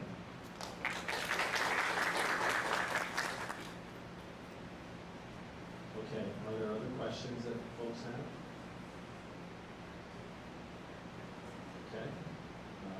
Roll call. And I apologize, maybe repeat it for the audience. What is Mr. Chewy's role to explain what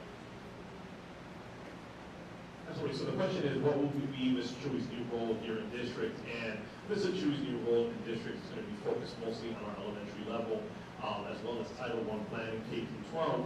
And in that foundation for elementary, he's going to be working with our PLCs, working with our interventionalist teachers, also working with the administration and teachers on using data strategically to be able to really indicate how instruction is going to be implemented within the schools, but also how to strategic plan moving using that data as well. As we always talked about, using data can be very overwhelming at times, and I always felt that outsourcing can only give us a bit of training for our staff, but if we have an in-house individual who has demonstrated strong leadership in data collection as well as implementation, will allow for that growth to now go district-wide.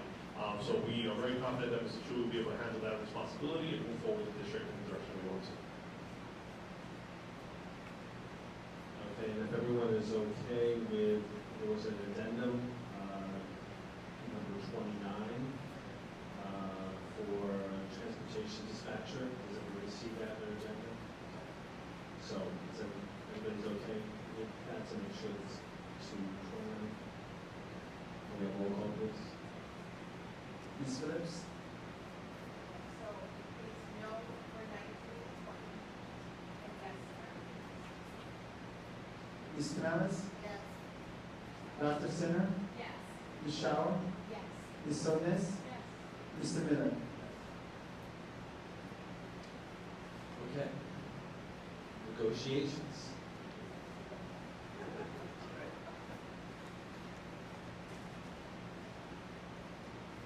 The negotiation committee is working on resolving salary guides for the Administration Association, and we hope to be able to ratify an agreement at the July meeting. Thank you. And governance. Ms. Phillips. So the governance committee met virtually on May 27th for approximately an hour. The full committee was in attendance, which included Ms. Downs, Mr. McCourt, Ms. Salinas, Mr. Henry, and myself. Topics for discussion included making changes to new board member orientation to include a technical component to appoint new board members with computers, board docs, setting up Google Meets, etc. So a current board member, presumably the president or myself, would, giving the orientation, would use their own board issued computer to give a quick overview of board docs to the new board members at their orientation, ensuring that new board members have contact information for IT support, and we are also considering using board docs tutorial video. Second topic was board progress on board deadlines and quarterly reports. Goal 1, quickly increase training for all board members. All board members have completed their individual training requirements for the current year. The full board completed Ethics for School Officials 2025 training on May 21st.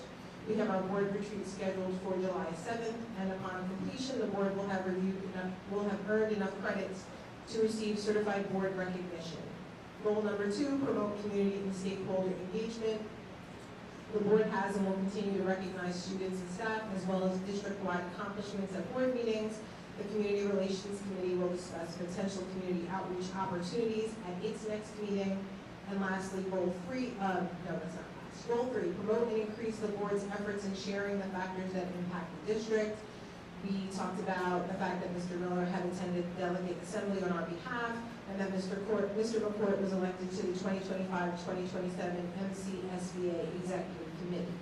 Last goal, the governance committee shall monitor and report on board goals on a quarterly basis. Ms. Downs gave a report at our March 2025 BO meeting, and this will be the last report given at this meeting. Going forward, once our goals are set, then the governance committee will start reporting on those goals as they proceed. The next governance committee meeting has not been scheduled, it's to be determined. Dr. Singer, curriculum and student achievement. All right, so we met and were joined by Mr. Henry, Mr. Carl, and Mr. Hicks. We discussed a proposal to the change in the Flora 50, which is a policy where students can earn nothing lower than a 50 at Dover High School, and moving forward in 25-26, students will only have that floor of 50 for marking periods 1, 2, and 3. And then the plan is this proposal does have the support of the staff, and the plan is to reevaluate at the end of next year and try to remove marking period 3 to hold students accountable. We learned that the culinary CTE paperwork has been submitted. This is another advance in our continuing goal of increasing our CTE offerings. We have gone from 34 CTE students to 239 in the last 3 years.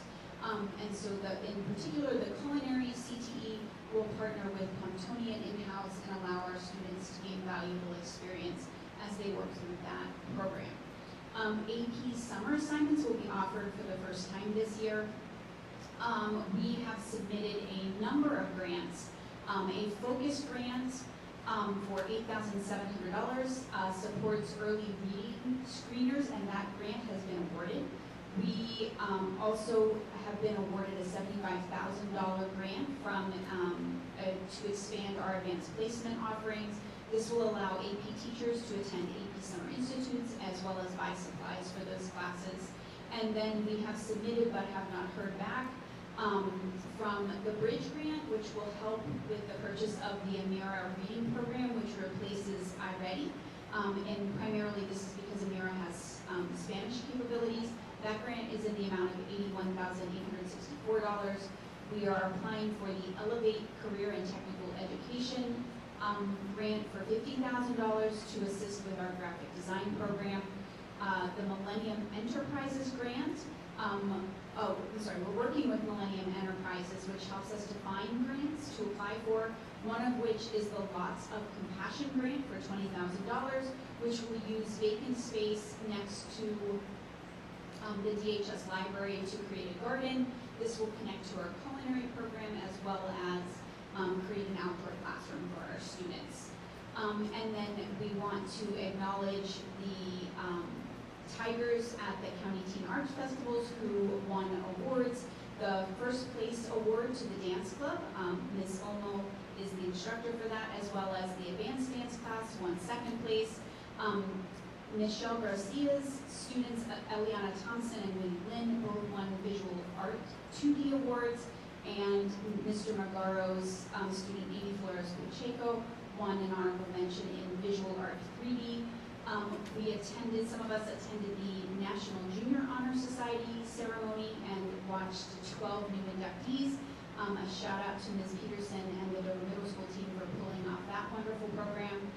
We are working with Project USE, which allows for our students to take advantage of outdoor adventure programming, which emphasizes leadership and collaboration, and we're going to target students in the mentoring program for that.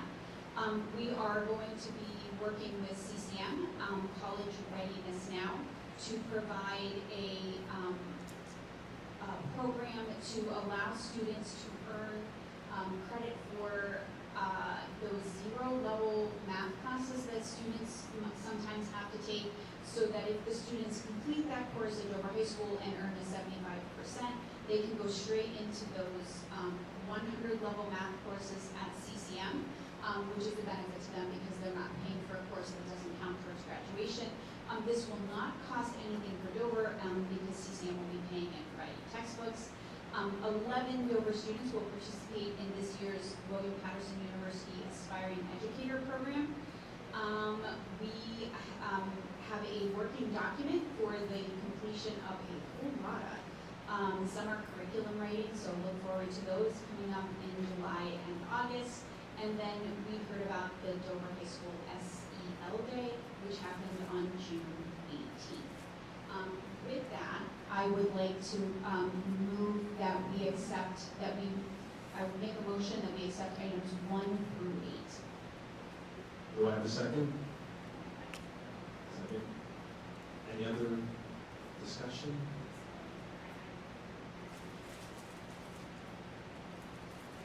I have a question about the AP Summer Institutes. I wanted to thank the teachers and administrators participating in professional development this summer. We have a ton.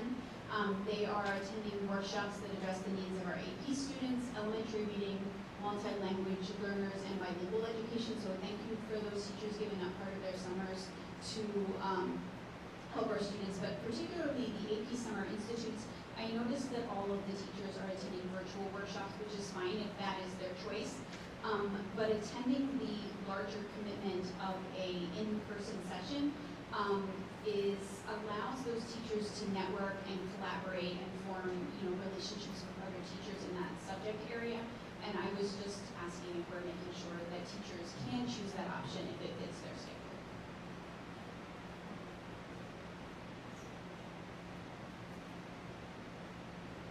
So we do support in-person and virtual and AP Summer Institute.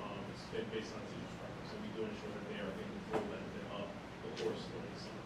I also have an answer for you regarding the North Dover position as well for GNC. And the North Dover and EDE, because both the GNC teachers who are there are staying in their positions, only Academy needs to hire a GNC teacher.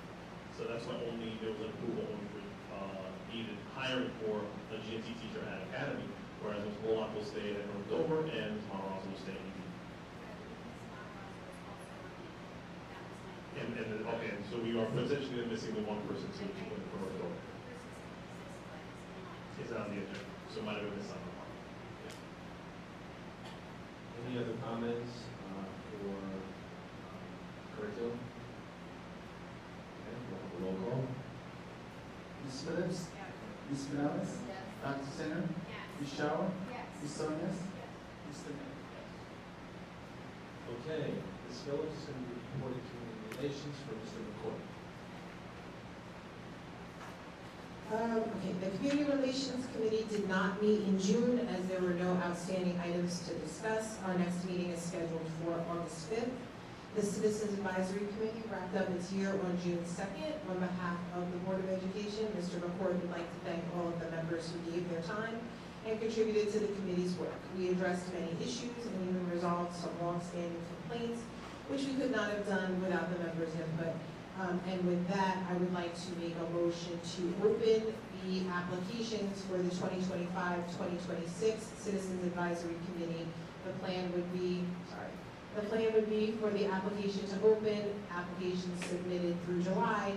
At our August 5th meeting, the committee would review and make the appointments at our August Board of Education meeting.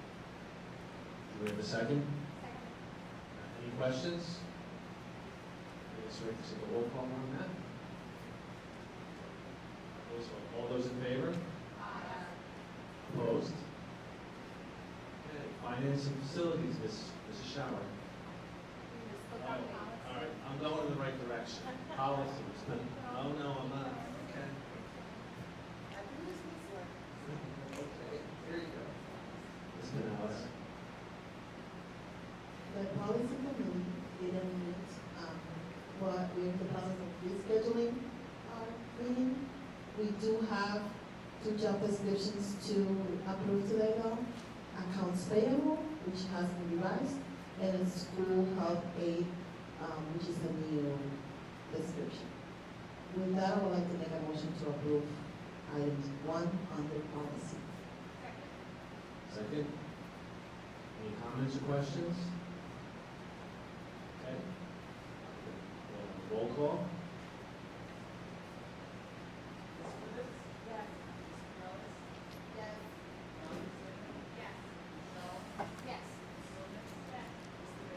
Yes. Okay. Now, finance and facility, Ms. Shepard.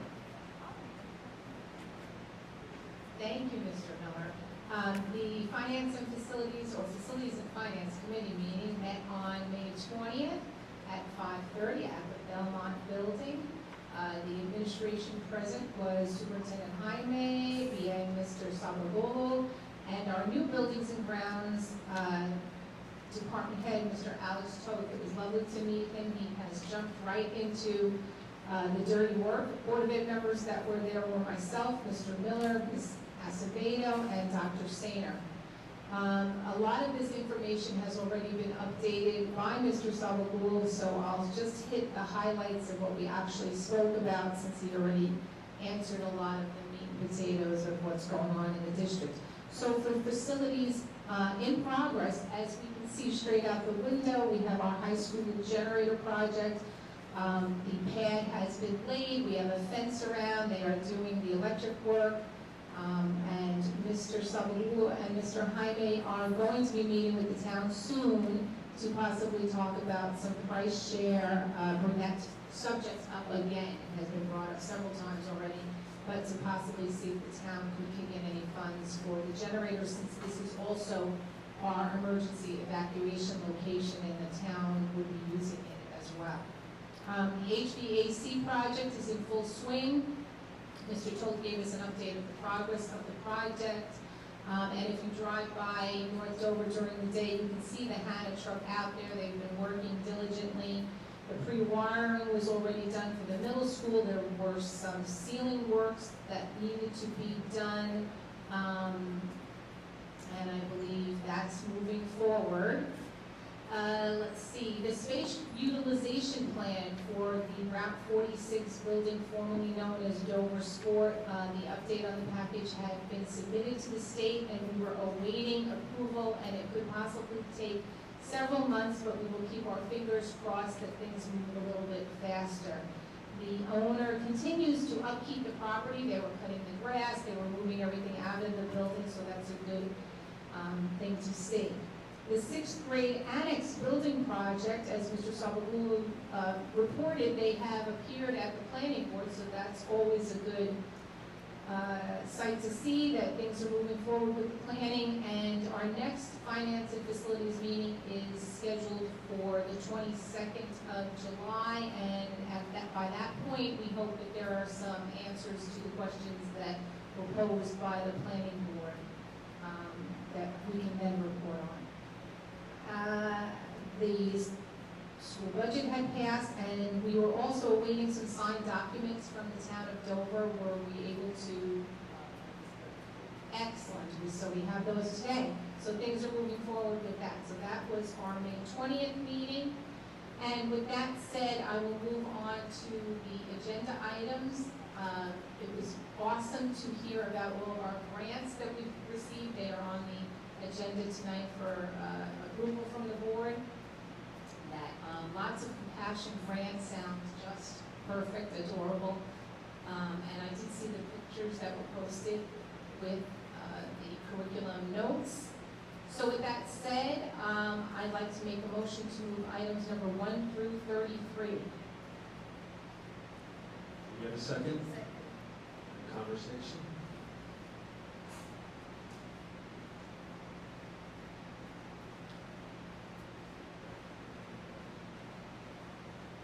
I'll read all my questions at one time. I see that we are approving the April and May ESR and Treasurer's report, and I look back to see that we approved the March reports in May. I'm glad we're back on track, and I should have noticed that we're behind, but can you explain what happened to cause us to fall behind and how we'll avoid this in the future? Can you please explain the $297 paid to NJSBA? And I noticed that we are utilizing Sherwin-Williams for our painting supplies. And I was curious as to why we're not investing in our community by utilizing Saks. This would also cut down on travel time and resources. And then I also wanted to acknowledge that Mr. McNeely and the Dover Volunteer Firemen have generously donated to our scholarship fund.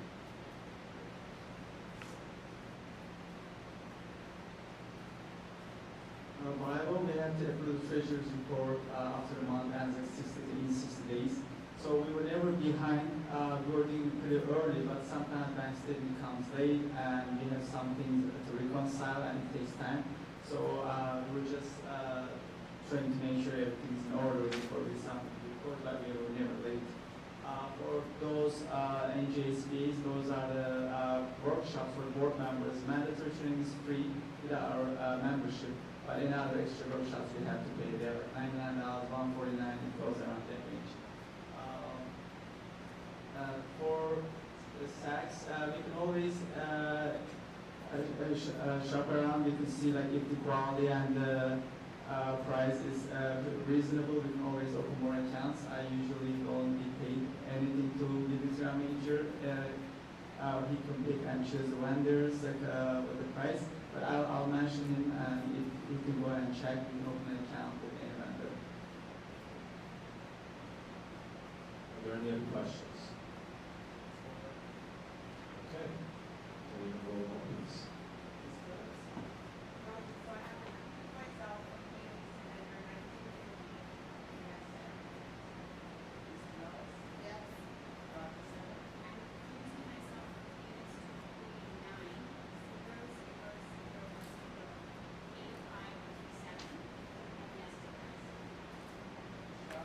Yes. Yes. Okay, some informational items. We're having our board retreat July 7th at the Belmont Building. Our meeting is July 15th and then August 12th. For our facilities, Ms. Hannah Dover requested East Dover Gym to use for their summer youth program in case of inclement weather. So now I'm going to go to old business, and I just wanted to thank everybody for completing the board self-evaluation. I know we just have one outstanding one that will be done soon. I wanted to let you all know that Charlene Peterson is still not retired, and she will be conducting our board retreat. So I talked to her yesterday, and I said, well, thank you so much, I'm glad you're here for us. So I'll be working on the agenda and making sure that I get that out to everybody by Monday with additional information. Ms. Shower had some information about from school board program on building goals, so that we can be thinking about that. Is there any other old business that anyone can think of? Okay, new business. Want to thank Mrs. Shower for volunteering to be a member of the Morris County Legislative Advocacy Committee. Just wanted to mention to folks that petitions need to be in by July. If anyone wants to run for the Board of Education, I encourage people to do so. You always need to have members of a full board. On July 9th, Ms. Phillips and I will be meeting with the president of the Mineville Board and vice president for coffee to just chat. So we'll be doing that. And Mrs. Shower, did you have something you were going to bring up? I did. So.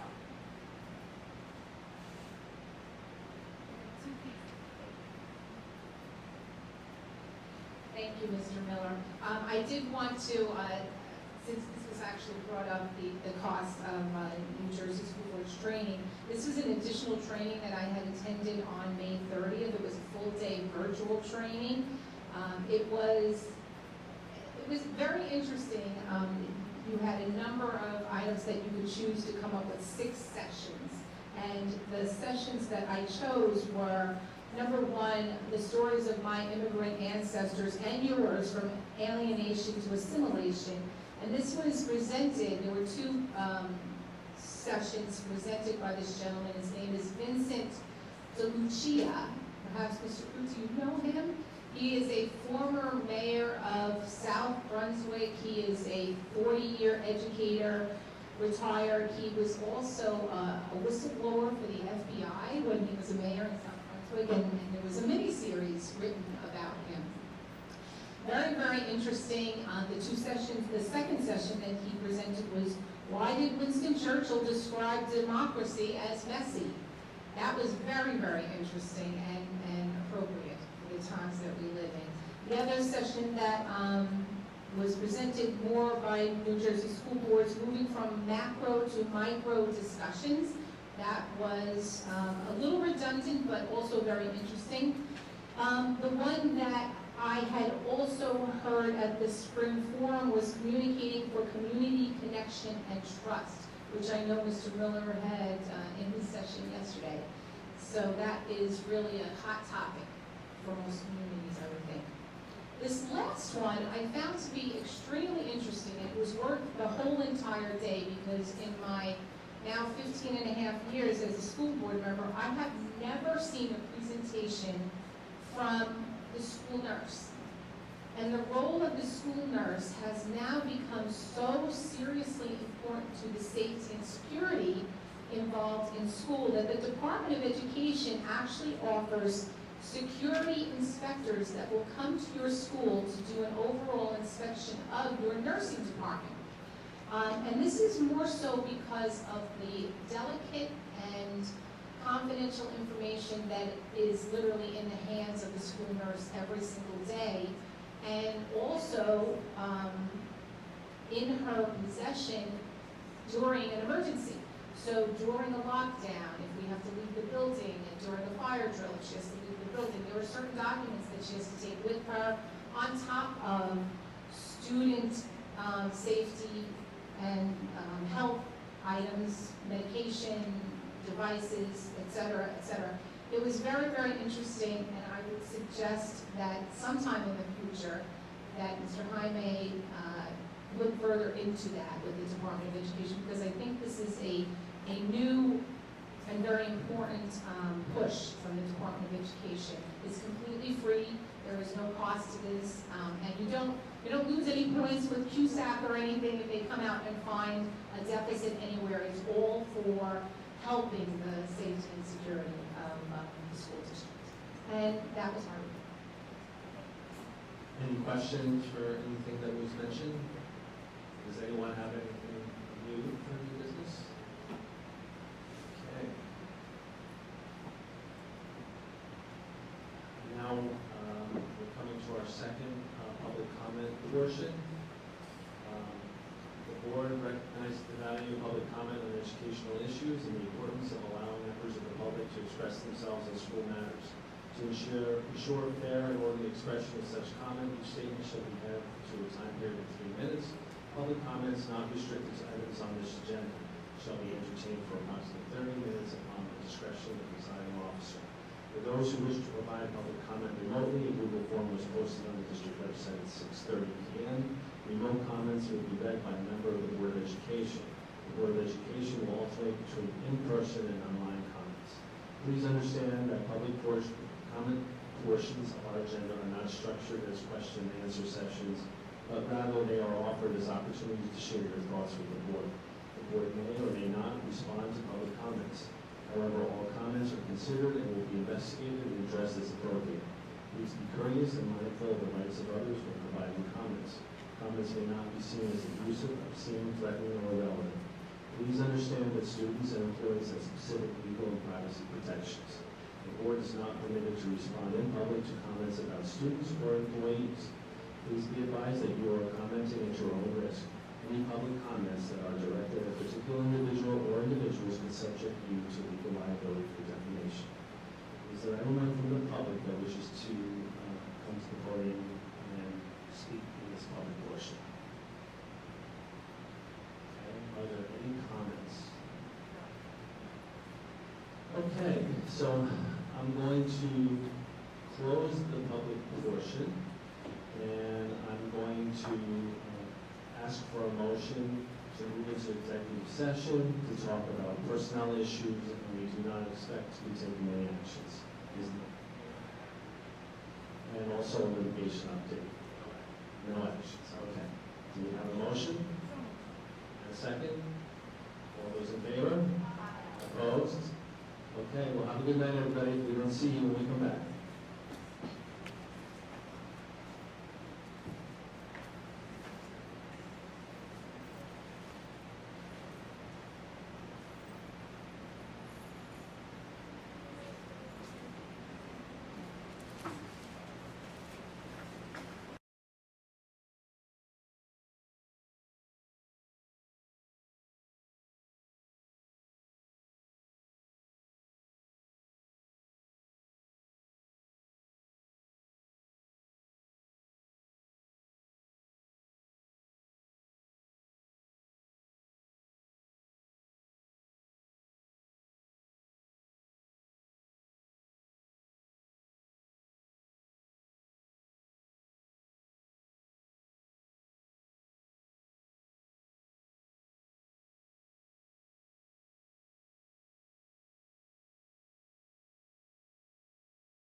I'd like to make a motion, or would someone like to make a motion to close the meeting? Do we have a second?